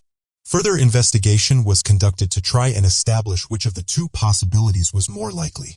According to a statement from the sheriff's office, they recently sought out living relatives of a suspect named Charles Shaw in order to obtain target samples for analysis. The samples were analyzed by Afram and came back with a 100% match, confirming that Shaw's living brother and son are indeed related to him as siblings and father/son, respectively. When Shaw's brother was informed of this news, he was reportedly shocked and had no idea about his brother's alleged involvement in any crimes. It's worth noting that Shaw's brother was older and had been serving in the military during the time that Shaw's alleged crimes were said to have taken place. So he may not have been aware of everything that was going on in Shaw's life at the time. The sheriff's office had also shared some information about Shaw's personal life based on what they were told by his family. They stated that he was a sex addict who had a disturbing life and he struggled with mental illness as well as his gender identity. This information may shed some light on the possible motivations behind his alleged criminal behavior. According to a press release from the sheriff's office, Charles Shaw had a history of interacting with law enforcement from a young age. One of the incidents that was noted in the release occurred in 1981 when Shaw was arrested for attempted abduction. Specifically, he allegedly tried to abduct a woman who was in the parking lot of a McDonald's restaurant in Fowlerville. It's unclear from the information provided in the release what the outcome of this particular incident was, for example, whether Shaw was convicted of the attempted abduction or what kind of punishment he may have received. However, the fact that he had this kind of interaction with law enforcement at a young age may be seen as a red flag in hindsight given the more serious allegations that have been made against him in recent years. In 1973, Shaw was taken into custody by the Livonia Police Department on suspicion of breaking and entering. For years later, in 1977, he was arrested again by the LPD, this time for possessing drugs. In 1981, according to sources cited by Young. Shaw was found guilty of an incident that occurred in Fowlerville and was sentenced to serve 2 weeks in jail and placed on probation.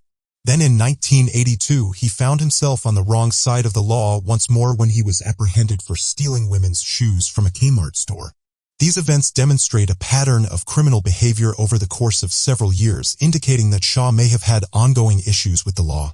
During a news conference, Livingston County Sheriff Michael Murphy expressed his skepticism towards the sentence given to David Shaw for the assault of Castiglione, whose death was recently reclassified as a homicide. The sheriff believed that the sentence was too light for what he perceives as aggravated assault, but acknowledged that he did not have all the details of the case from back then.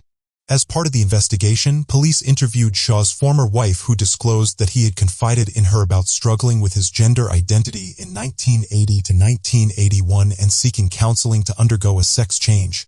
However, investigators have not found any connection between Shaw and Castiglione or between Shaw and the Deerfield area where her body was found. Unfortunately, Shaw passed away in 1983 from accidental sexual asphyxiation, so he cannot be held accountable for Castiglione's death in the court system. Sheriff Murphy expressed his disappointment that justice cannot be served in this case due to Shaw's death. But the investigation will continue to gather more information and bring closure to the victim's family. The cooperation of the Shaw family played a crucial role in identifying the perpetrator of the homicide of Christina Castiglione, Charles Shaw. This statement was released by law enforcement officials who expressed their gratitude to the Shaw family for their cooperation during the investigation. The officials emphasized that the involvement of the Shaw family was instrumental in the successful outcome of the investigation. By working together with law enforcement, they were able to uncover critical evidence that led to the identification of the suspect. The release further highlighted that the use of genealogical DNA was a critical tool in solving this case. The officials expressed hope that this innovative technology will continue to aid law enforcement agencies in advancing their efforts to achieve justice for victims of violent crimes. In addition, the officials acknowledged the long wait for justice that the surviving family members of Christina Castiglione and other victims of unsolved crimes have had to endure. They expressed the hope that the resolution of this case would provide some measure of closure for these families and help bring them some peace of mind. Overall, the release conveyed the importance of collaboration between law enforcement and the community in solving crimes and emphasized the crucial role that technology and cooperation play in achieving justice for victims. On February 24, 2000, the body of 37-year-old mother Linda Fields was found brutally strangled to death in the front yard of a residence situated at 1132 Lake Avenue in Racine, Wisconsin. At the time, the lack of evidence and leads meant that investigators had very little to work with, and the case would go cold for over 2 decades and was only solved as recently as 2023. In this video, we'll explore the twists and turns of this intriguing murder mystery and how the pieces finally came together, leading to closure for Linda's loved ones and the community. Who was responsible for Linda's tragic death? How did they find the perpetrator? Racine is a city in Wisconsin, USA, and is the county seat of Racine County. It is located at the mouth of the Root River on the shore of Lake Michigan. Racine is about 22 miles south of Milwaukee and around 60 miles north of Chicago. It is the primary city in the Racine metropolitan area, which is part of the Milwaukee Combined Statistical Area. According to the 2020 U.S. Census, the population of Racine is 77,816, making it the fifth largest city in Wisconsin. In January 2017, it was named the most affordable place to live in the world by the Demographia International Housing Affordability Survey. It is here in Racine that our story begins in 2000. On February 24th, in the year 2000, the lifeless body of a 37-year-old woman was discovered in the front yard of a residence situated at 1132 Lake Avenue in Racine, Wisconsin. The body was found beneath a pine tree with low-hanging branches by an individual out walking their dog in the early hours of the morning who immediately reported it to the police. When police arrived at the crime scene, they identified the victim as Linda Fields. The Milwaukee Physical Examiner's Office conducted an autopsy which revealed that Miss Fields had been strangled to death. They also collected unknown DNA samples from the body. The victim's body was found in a helpless state, deprived of any chance of survival.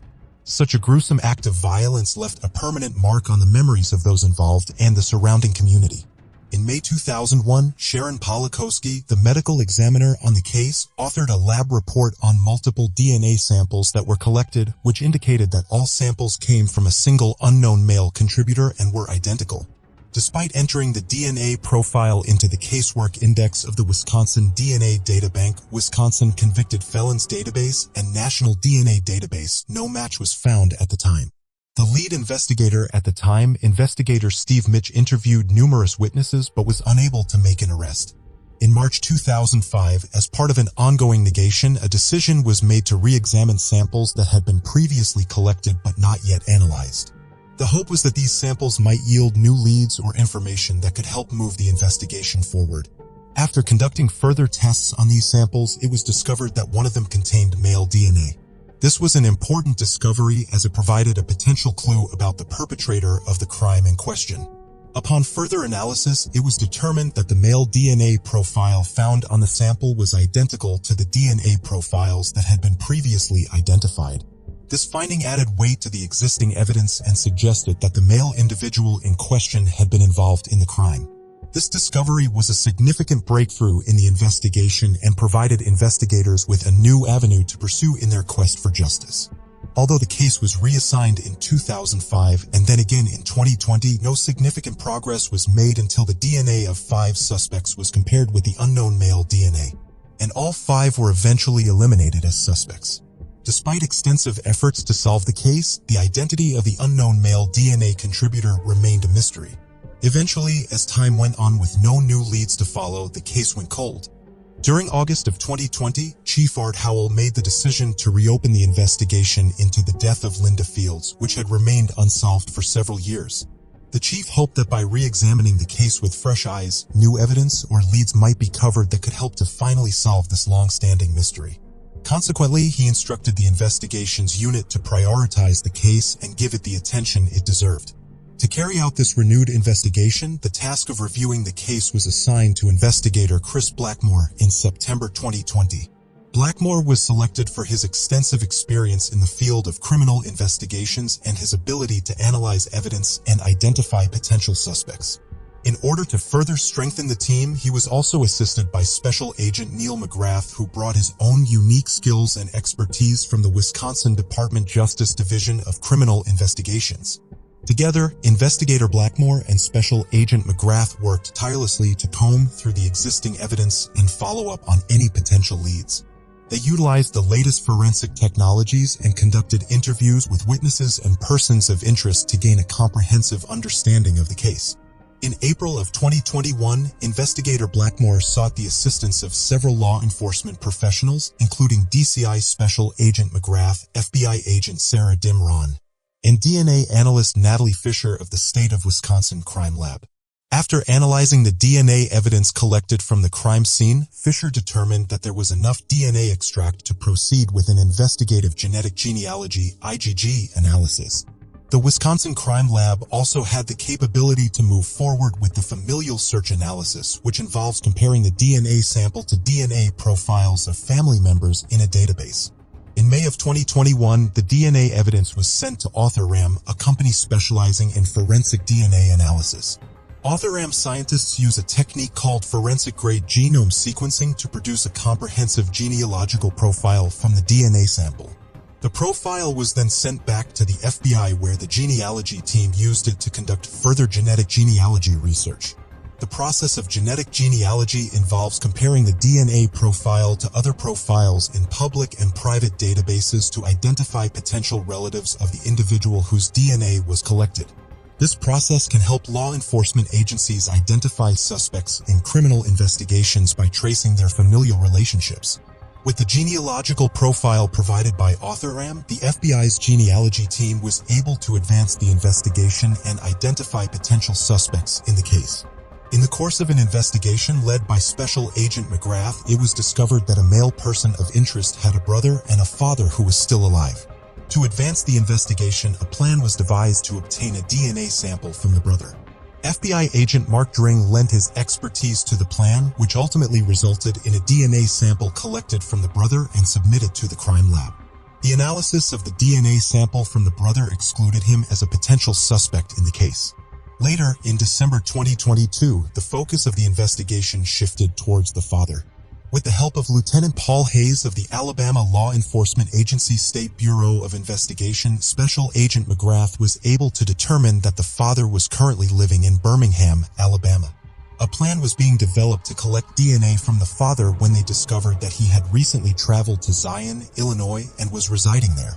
To proceed with the collection of the father's DNA, a search warrant was drafted and issued. The search warrant granted the authorities the legal right to collect a DNA sample from the father, which would be analyzed to determine if he could be connected to the crime being investigated. With the cooperation of law enforcement officers and relevant agencies, the search warrant was executed and the DNA sample was collected from the father for further analysis. In February of 2023, a DNA sample was collected from the father and subsequently sent to the laboratory for analysis.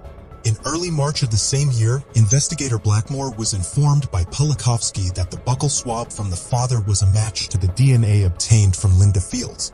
According to Polikovsky, the likelihood of a random person's DNA matching that of the DNA profile taken from Linda Fields' body was 1 in 1 quadrillion. This statistic highlighted the significance of the DNA match and strengthened the case against the father, who was identified as Lucas Alonso. According to Blackmore, within the past year, Alonso had moved from Alabama to Illinois and had landed a job in Wisconsin. Blackmore expressed that the timing of Alonso's job starting in Racine and the results from the lab confirming a match couldn't have been any better. However, in February, Alonso was stopped at a traffic check. And as Blackmore explained, Alonso's DNA was actually collected during the traffic stop the day before the anniversary of the homicide. On February 23, 2023, Lucas Alonso, a resident of Zion, Illinois, was detained by authorities at his workplace in Racine. This came after he was brought in for questioning regarding the death of Linda Fields, with whom he had reportedly been seen leaving a local bar all those many years ago. During his interrogation, Alonso admitted to having had sexual intercourse with Fields after they were dropped off near the lakefront. However, he also claimed that he had strangled her in a fit of anger after a heated argument. Alonso maintained that he thought Fields was still alive when he left the scene of the incident, as she was apparently still shouting at him at the time. Nonetheless, authorities took him into custody on suspicion of murder, and he was subsequently arrested at his workplace. The investigation into Fields' death is ongoing, and authorities are still trying to piece together what exactly happened on the night in question. However, with Alonso's admission of guilt, it appears that they may be closer to finding the answers they seek. On March 8, 2023, Alonso appeared in court for the first time, and it was noted that a cash bond had been set for him at a whopping sum of $1 million. This amount of money would need to be paid up front in order for Alonso to be released while he awaits further legal proceedings. The establishment of such a high bond amount suggests that the nature of Alonzo's alleged offense is quite serious, and the court wants to ensure that he remains in custody until the matter is fully resolved. According to Carl Fields, son of Linda Fields, the recent news about the arrest of the suspect in his mother's decades-old murder case has brought a sense of closure to their family. He expressed his gratitude and acknowledged that they are now closer to achieving justice. Carl mentioned that he had always held on to the hope that the truth about his mother's murder would be uncovered someday, and it seems that day has finally arrived. He added that they had to live with the burden of the unsolved case for a long time, but now they can finally find solace. In conclusion, Carl is thankful that this day has come, and he expressed his gratitude for it. The breakthrough in the case was the result of the tireless effort of multiple law enforcement agencies over the years. The Racine Police Department, led by Chief Maurice Robinson, expressed their hope that the successful resolution would restore hope to other families still waiting for justice for their loved ones. They extended their heartfelt thanks to the Department of Criminal Investigations, particularly Agent McGrath and Agent Juanes, the FBI, and the State Crime Lab for their valuable support in cracking this case. Special recognition was also given to Lieutenant Paul Hayes for his assistance in Alabama, to Chief Art Howell and other members of the Racine Police Department for their unwavering dedication to finding justice for Linda Fields. The arrest of the suspect in Linda Fields' murder is a reminder that justice is always possible no matter how much time has passed. The tireless efforts of law enforcement agencies in pursuing justice for victims and their families are commendable, and their commitment to this cause should inspire us all. The closure that this development has brought to Linda Fields' family is a testament to the importance of perseverance, hope, and the unwavering pursuit of truth and justice. After 23 years of uncertainty and pain, justice has finally been served. For the family and loved ones of the victim, this moment is bittersweet. But what did you think of the case? What do you think Lucas Alonzo's sentence should be? In Kosciuszko County, Indiana, Webster Lake covers 640 acres and has a maximum depth of 65 feet. Little over 1,000 people live in North Webster, a community that borders the lake on the west.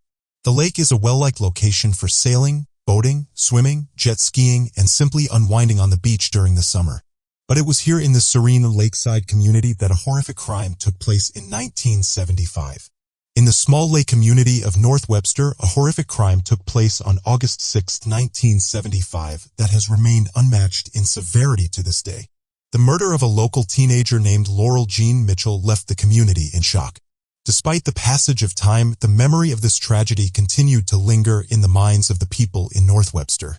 According to police records containing multiple interviews, it can be inferred that Laurel departed from her job at a restaurant in Epworth Forest at around 10 p.m. on August 6, 1975.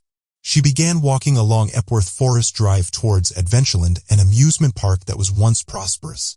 She unfortunately didn't return home, which to Laurel's parents was highly suspicious, as Laurel was always back home on time. And even if not, she would never forget to inform her parents. With rising concern, Mitchell's parents alerted the police of her disappearance. Laurel's lifeless body was discovered in the Elkhart River in Noble County by fishermen after several hours had passed since her disappearance. It was apparent that the perpetrator intended for her body to be found in that location. Nonetheless, the identity of the person responsible for her murder remained a mystery. According to the release, officials at first thought Mitchell's death was the result of accidental drowning.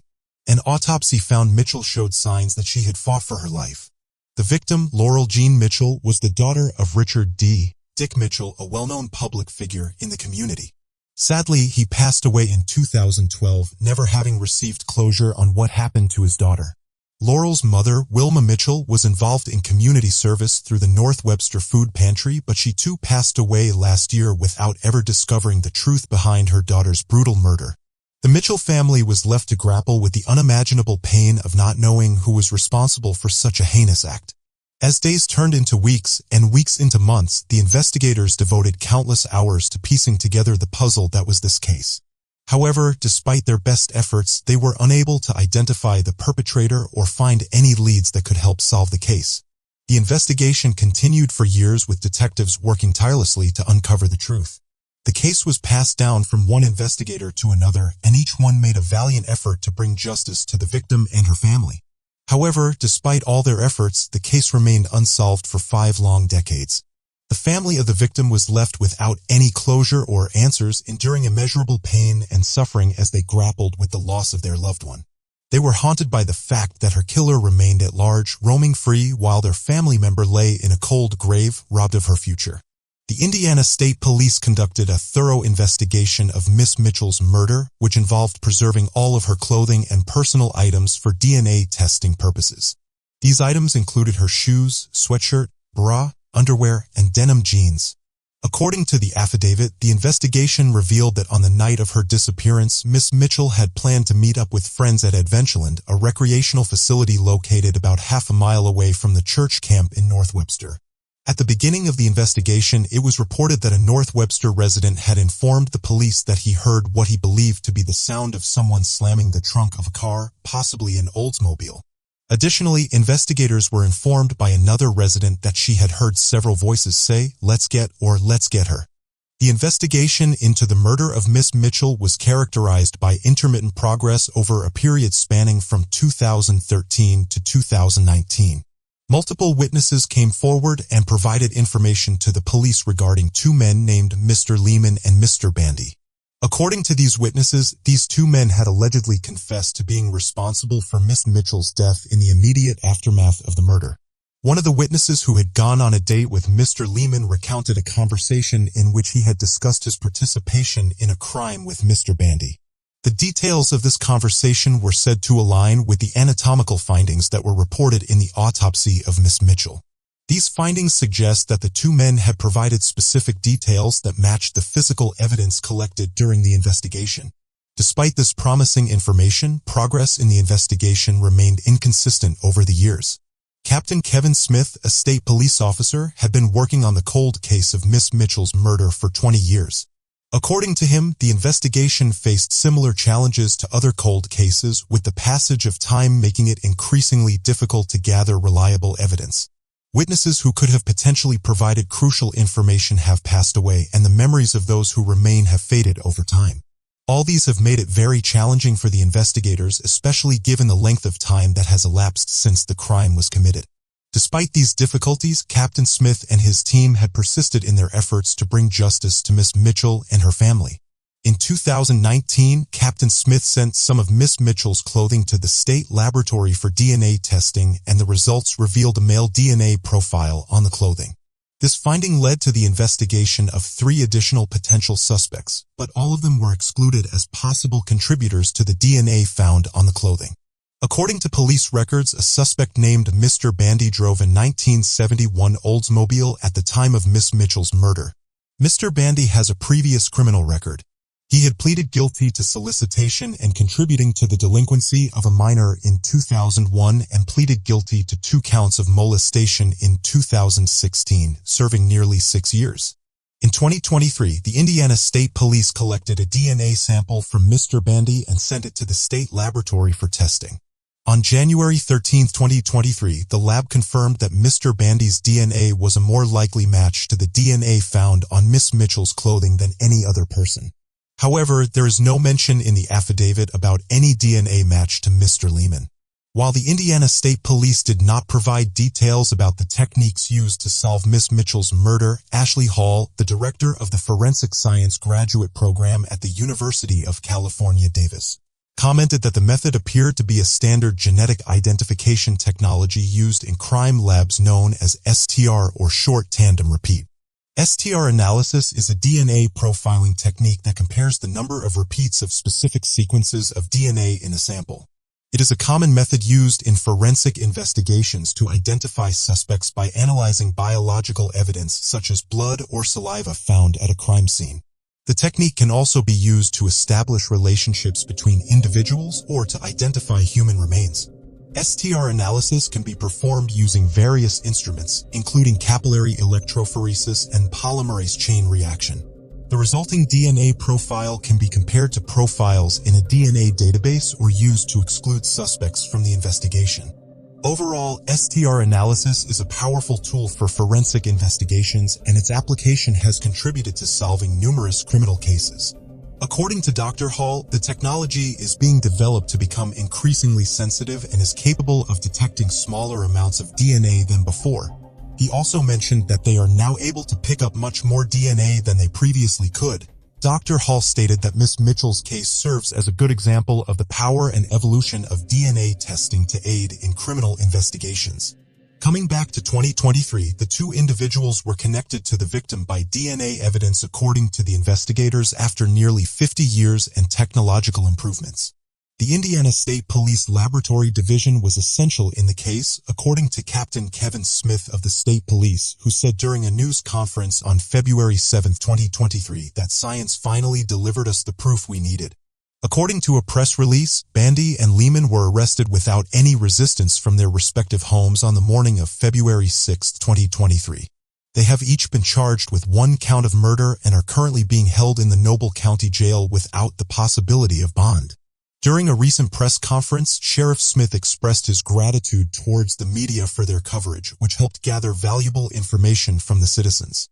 Both men were informed by Circuit Court Judge Michael Kramer that they were being charged with murder in the first degree, which was the legal definition of murder at the time of the alleged crime.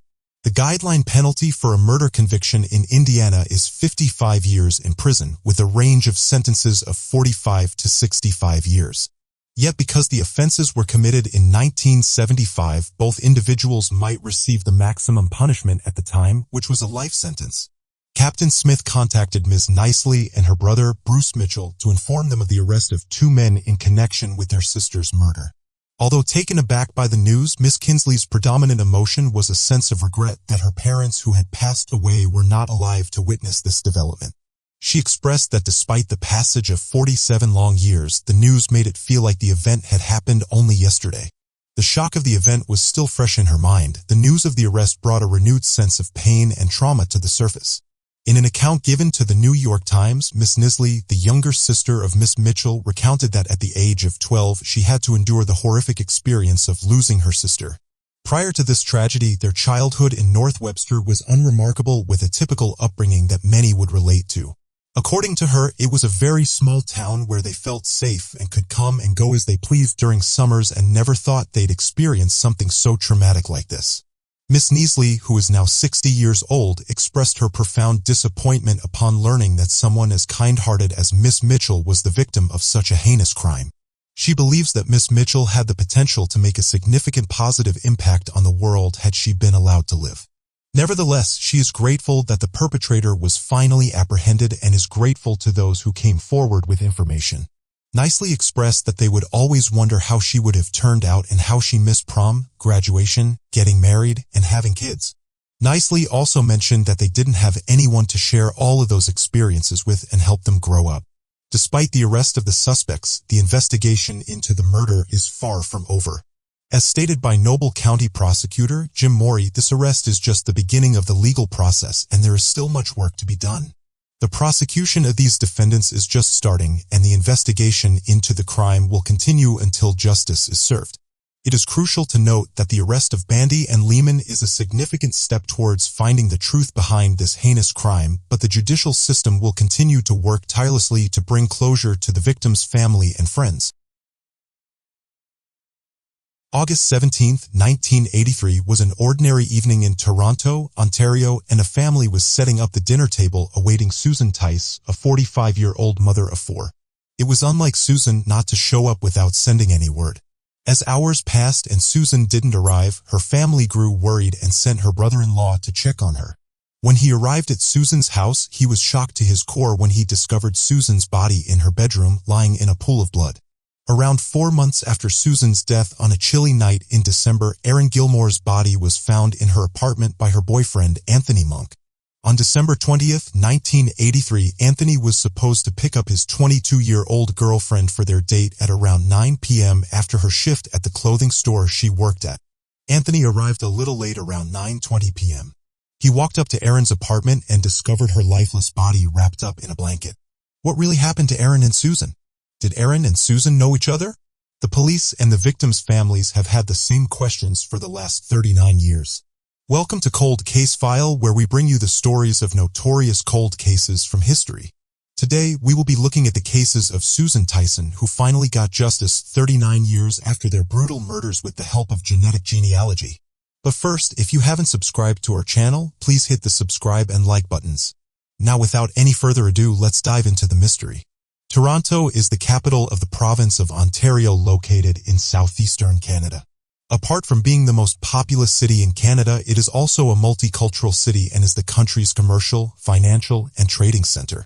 Transcribed with audio to text.app by Gems on December 25, 2023, page 1 of 13. Toronto is known for its skilled theater, music, and art community, which makes the city a great attraction to all. But this beautiful place is also the home to nearly 700 unsolved murder cases which went cold. And sadly, today we will look at two of these horrific crimes that took place back in 1983. It is here in Toronto where our case begins. Susan O'Hara Williscroft Tice, born November 13, 1937, was the daughter of Dr. Burton Williscroft and the former Jane Wallace of Leith. She got married to Fred Tice back in 1961. Susan was 45 and a mother of 4 at the time of her passing in 1983. She was often described by her friends and family as a warm and cheerful person with a beautiful heart who cared deeply for her 4 children, Ben, John, Christian, and Jason. They looked up to her and thought of her as the glue that held everyone together. All her children's friends used to call her Ma or Mrs. T. In July 1983, Susan had divorced her husband, the father of her 4 children, in Calgary where she worked as a nurse.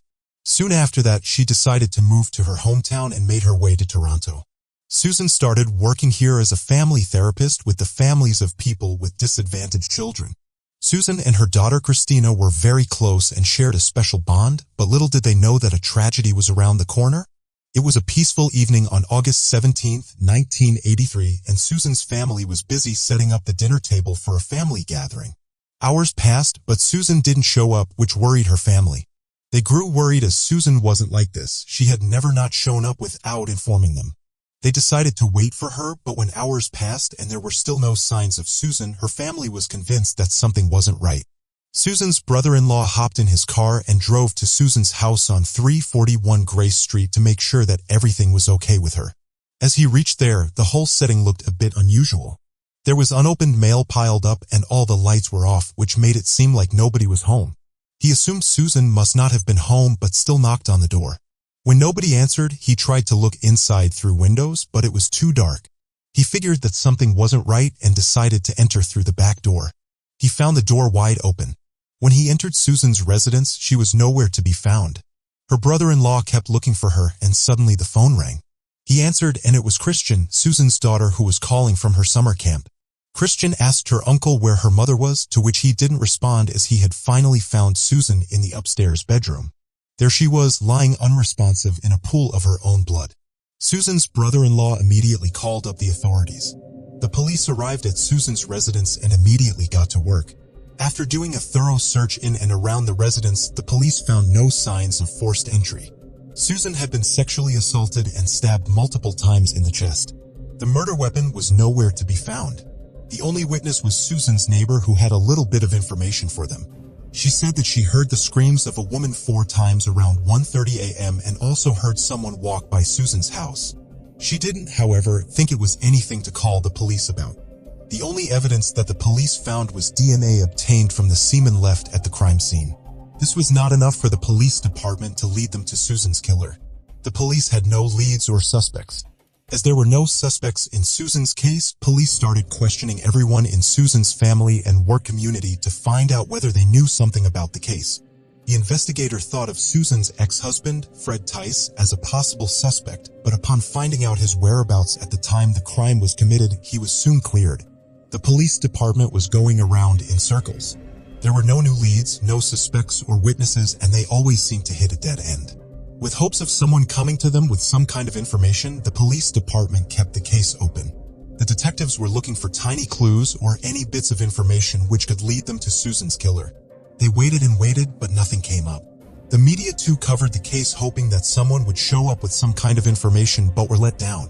Susan's case left everyone shocked, not only her family but also the family she worked with. The thought of someone getting away with murder was extremely distressing for Susan's family and the police department. Months passed, but Susan's case looked as if it had reached a dead end. Her case file joined the pile of many other unsolved cold cases which would soon be forgotten. Sadly, Susan's family was left confused without any answers. Susan Tyson was buried at Leith United Church Cemetery, Grey County, Ontario, Canada. Erin Harrison Gilmore was born February 3, 1961, and was the daughter of David Gilmore and Anna Gilmore. It was 1983, and Erin was a 22-year-old blonde with a magnetic personality and a bright future.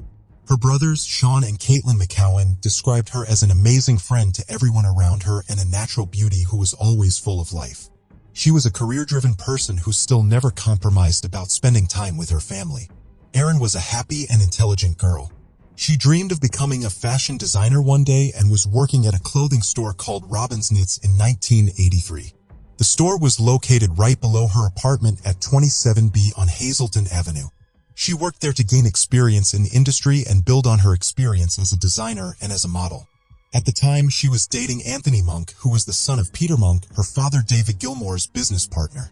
Erin Gilmore was the only child of David Gilmore, a business tycoon who made his fortune through starting one of the largest coal mining companies in the world. Erin and her father were extremely close and spent a great deal of time together. They had no idea that tragedy was waiting for them just around the corner. Just 4 months after Susan's murder, 5 days before Christmas on December 20th, 1983, Erin Gilmore was also found dead.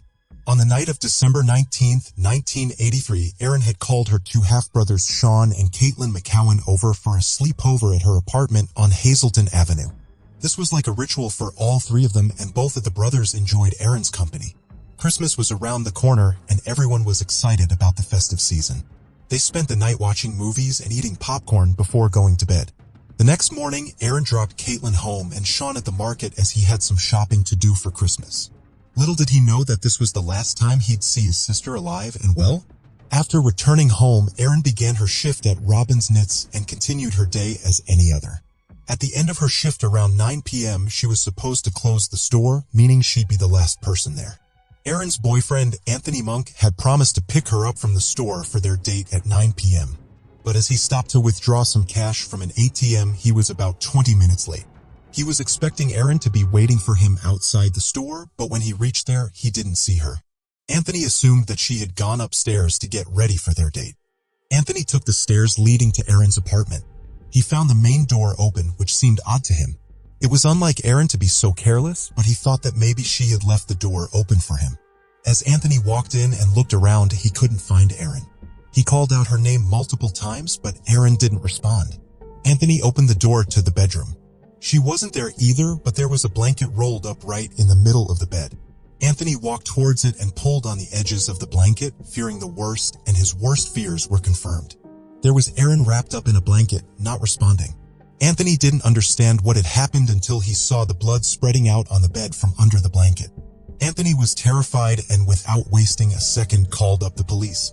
When the police reached Erin's apartment, they noted that she had been left wrapped up in a blanket after being killed. Erin, too, was a victim of sexual assault and murder. Here, too, police found DNA evidence in the form of semen at the crime scene. When the police examined the crime scene, they didn't find any signs of a break-in or forced entry. Erin had been strangled and stabbed multiple times in the chest. There were no suspects or witnesses, and the murder weapon wasn't found anywhere. What shocked the police department the most was the fact that everything that happened with Erin that night happened within a span of only 20 minutes. Between Erin closing the store at 9 p.m. and Anthony arriving at 9:20 p.m., the culprit was able to assault and murder Erin and escape without a trace. With the amount of evidence and information the police had, finding Erin's killer was going to be a tough job for them. What made Erin's case different from Susan's was the amount of publicity and media attention it garnered. Erin Gilmore was the child of the business tycoon David Gilmore, who was a well-known figure in Toronto back then. The police questioned Erin's family and colleagues initially and found nothing odd. Anthony, Erin's boyfriend, was thought to be a suspect in Erin's case as the police thought that Erin might have known her killer. They had covered her body in a blanket, something killers do to help subdue their guilt. But eventually, Anthony was cleared and eliminated as a suspect. The investigation seemed to be leading nowhere. The police were now desperate to catch this horrific killer. The publicity on Erin's case brought in a lot of new leads and suspects. The investigators questioned over 700 people in connection to Erin's case, but all were eliminated one by one. Due to the lack of evidence or any proof, the police were unable to find a potential suspect. Going around in circles, Aaron's case also went cold. Initially, the police didn't connect Susan and Aaron's cases to each other, but found the similarities eerie. It wasn't until 2000 that the police discovered a link between these two cases. Using the advanced DNA developing technology, the police were able to conclude that Susan and Aaron were assaulted and killed by the same person. Using the DNA samples collected from both crime scenes, the investigators noted that the DNA samples obtained from both crime scenes were a perfect match. The two DNA samples were an identical match to each other, but there were no other matches in the Canadian DNA database. This gave rise to a lot of new questions. The police department was now curious to find out whether this man was responsible for any more crimes back in the 1980s. If he had struck before, if he had struck ever since 1983, and if he was still on the loose. In November 2008, the Toronto Police Department announced a $50,000 reward for anyone who had any information that could help the police find the murderer of Aaron and Susan. But sadly, it had been so many years since the crime actually took place that not many remembered or knew about it. The publicity surrounding these cases had significantly declined over the last few decades. The police department eagerly hoped for an informant to show up, but when that never happened, Aaron's family chipped in and the reward was increased to $200,000 in 2012, but even that reward went unclaimed. Even though the world had lost any hope of ever finding Aaron and Susan's killer, there was a group of detectives who were determined to bring them justice. Police even received a tip that indicated that both Aaron and Susan frequently visited bars and restaurants in the Yorkville area where they might have met their killer. Police determined that since both were murdered in their own homes and there were no signs of a break-in, the killer figured out where they both lived and started to follow them or knew the women personally. But this was merely one of the many possibilities of how the crimes took place. Aaron Gilmore's brother, Sean McCowan, and Caitlin McCowan kept constant touch with Detective Sergeant Steve Smith. Ever since the police were able to link the murders of Aaron and Susan in 2000, the case started to make slow progress but still remained in the pile of cold cases. In the month of March in 2016, the investigators released a YouTube video urging people to come forward with any information they had. This yet again led nowhere. Later in 2020, Sean and Caitlin McGowan reached out to Detective Smith and asked if genetic genealogy could be used to track down their sister's killer. Little did they know that the police department was already working on this. In 2019, the investigators had made use of forensic genetic genealogy with aid from Othram, an American corporation that specializes in using forensic genealogy to resolve unsolved murders, disappearances, and identification of unidentified murder victims. Othram then prepared a broad DNA profile using forensic-grade genome sequencing with only the tiny strands of DNA that had been collected at the crime scenes. Toronto police were now rustling through the DNA profiles, which had already been uploaded on various Canadian DNA databases, hoping to find a match which could lead them to at least a distant relative of the killer. And in 2022, using the broad DNA profile developed by Othram, the detectives were able to trace the DNA back to two sets of grandparents. Hence, they figured out that whoever killed Aaron and Susan was related to one of these four people. Without wasting any time, the detectives got to work and started scanning the family tree thoroughly until they got to one family branch seemed highly likely to be that of the killer. This family branch led the investigators to a generation of 5 brothers. The Toronto Police Department was finally able to make a list of possible suspects and had narrowed it down to these 5 brothers. They were quite sure that one of these 5 brothers had killed Aaron and Susan, but without getting a DNA sample from all of the brothers, it would not be possible to determine which one the killer might be. It wasn't going to be easy for the police department to collect the DNA of these 5 brothers, as they couldn't directly collect it without a court order. And with the little amount of evidence they had, the court wouldn't issue them a warrant. The Toronto Police Department resorted to collecting the DNA samples of the 5 brothers inconspicuously through beer cans and glass and other sources. They were able to successfully collect DNA samples of 4 brothers but couldn't get their hands on the 5th sample. The 5th brother was Joseph George Sutherland. The investigators ran a test on all the DNA samples they had collected and were able to eliminate all the 4 brothers as the killer one by one. The investigators were now sure that Joseph was the killer, but they still needed his DNA sample to prove it. The Toronto Police Department then came up with a plan. Using the samples they had collected of the 4 other brothers, the detectives asked for a warrant based on the fact that all the other brothers were eliminated as suspects and that the 5th brother was most likely the killer of Susan and Aaron. Looking at the research, the investigation, and the progress made by the detectives in the case, the judge agreed and issued a warrant to the detectives which allowed them to demand a DNA sample from Joseph Sutherland. They all rushed to Joseph's current residence in Muscogee in Ontario and collected his DNA sample. When the results came back, the detectives heaved a sigh of relief. They had finally got their man. Joseph's DNA sample came back as an exact match to the one found at Susan and Aaron's crime scenes. Susan and Aaron's killer finally had a name and a face after nearly 40 years of pain and suffering. Joseph George Sutherland was born in December 1961 in Fort Albany, Ontario. He had recently been residing in Muscogee, Ontario. Joseph attended Northern Lights Secondary School in Muscogee and Humber College in Etobicoke, Ontario. All this time, he had been living a simple life in Muscogee, roughly 850 kilometers north of Toronto. He was quite active on his social media accounts. He was accused of allegedly killing and sexually assaulting Susan Tyson and Aaron Gilmore. If he was indeed the murderer at the time of committing the murders of Aaron and Susan, Joseph was only 21 years old. On November 24, 2022, the police arrived at Joseph Sutherland's Muscogee residence and arrested him. At age 61, on November 25, 2022, Joseph was charged with 2 counts of first-degree murder of Aaron Gilmore and Susan Tyson. He is currently being held in the Toronto South Detention Centre as he awaits his trial. It has also been noted that Joseph does not have any previous criminal records, which explains why his DNA data wasn't available in the Canadian DNA database. Sean and Caitlin McCowan were extremely relieved when they heard about Joseph's arrest. Sean received a call from Detective Smith informing him about the arrest, and he was beyond happy. He recalled that there were a lot of happy tears and a lot of swearing, but there was finally relief. Sean remembered that the day when his mother told him about his sister's murder, he punched a hole in the wall out of rage. He only wished that his mother, who passed away 2 years ago, was here right now to see this day. Susan's only daughter, Christian, is now a mother herself. When she heard the news of her mother's killer finally being found and arrested, she felt at peace. She only wished that Susan was here today to meet her grandchildren. Christian remembered how traumatized she was back in 1983 when she lost her mother.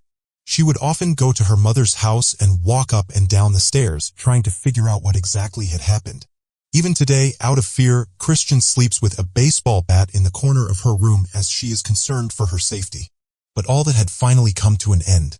Christian gave her mother's picture a fist pump and said, "We got him," upon hearing the news. And Smith, now 85, was Susan's best friend back in the day. They met as teenagers in Camp Wapamayao at Algonquin Provincial Park, and had met Susan the weekend before she was killed and had plans to meet her again the next weekend as well, and expressed her grief, saying how sad it is that she got to have a wonderful life in all these years, but her best friend Susan was robbed of the same opportunity. And she felt relieved when Joseph's arrest was made. When asked about Joseph's reaction upon being arrested, Detective Smith stated that it seemed like he saw it coming. He knew that after committing such crimes, he couldn't hide forever, and that someday he'd be caught, and that day had come. Detective Smith also stated that in his 25 years of working with Toronto police, this was the most complex case that they had worked. The Toronto Police Department has stated that they're running a check on all the other cold murder cases in Ontario to see if Joseph is connected to any of them, as Joseph had been living in Ontario for the last 39 years. Susan Tyson and Aaron Gilmore were 2 beautiful and hard-working souls whose lives were cut short abruptly. But now they can both rest easy. After a long journey through struggle and pain, the police were able to put their killer behind bars. Technology advancement in genetic genealogy helped the detectives and played a major role in solving this case. With the help of a tiny strand of DNA, the detectives were able to narrow down a potential suspect family and then work their way down to a single suspect. Genetics genealogy is a technology that is constantly improving and making great progress. In the future, it will surely play an important role in the cracking of many cold cases like this. Do you think Joseph could have been connected to more unsolved murders in Ontario? What do you think could have driven Joseph to commit such crimes at such a young age? Let us know your thoughts.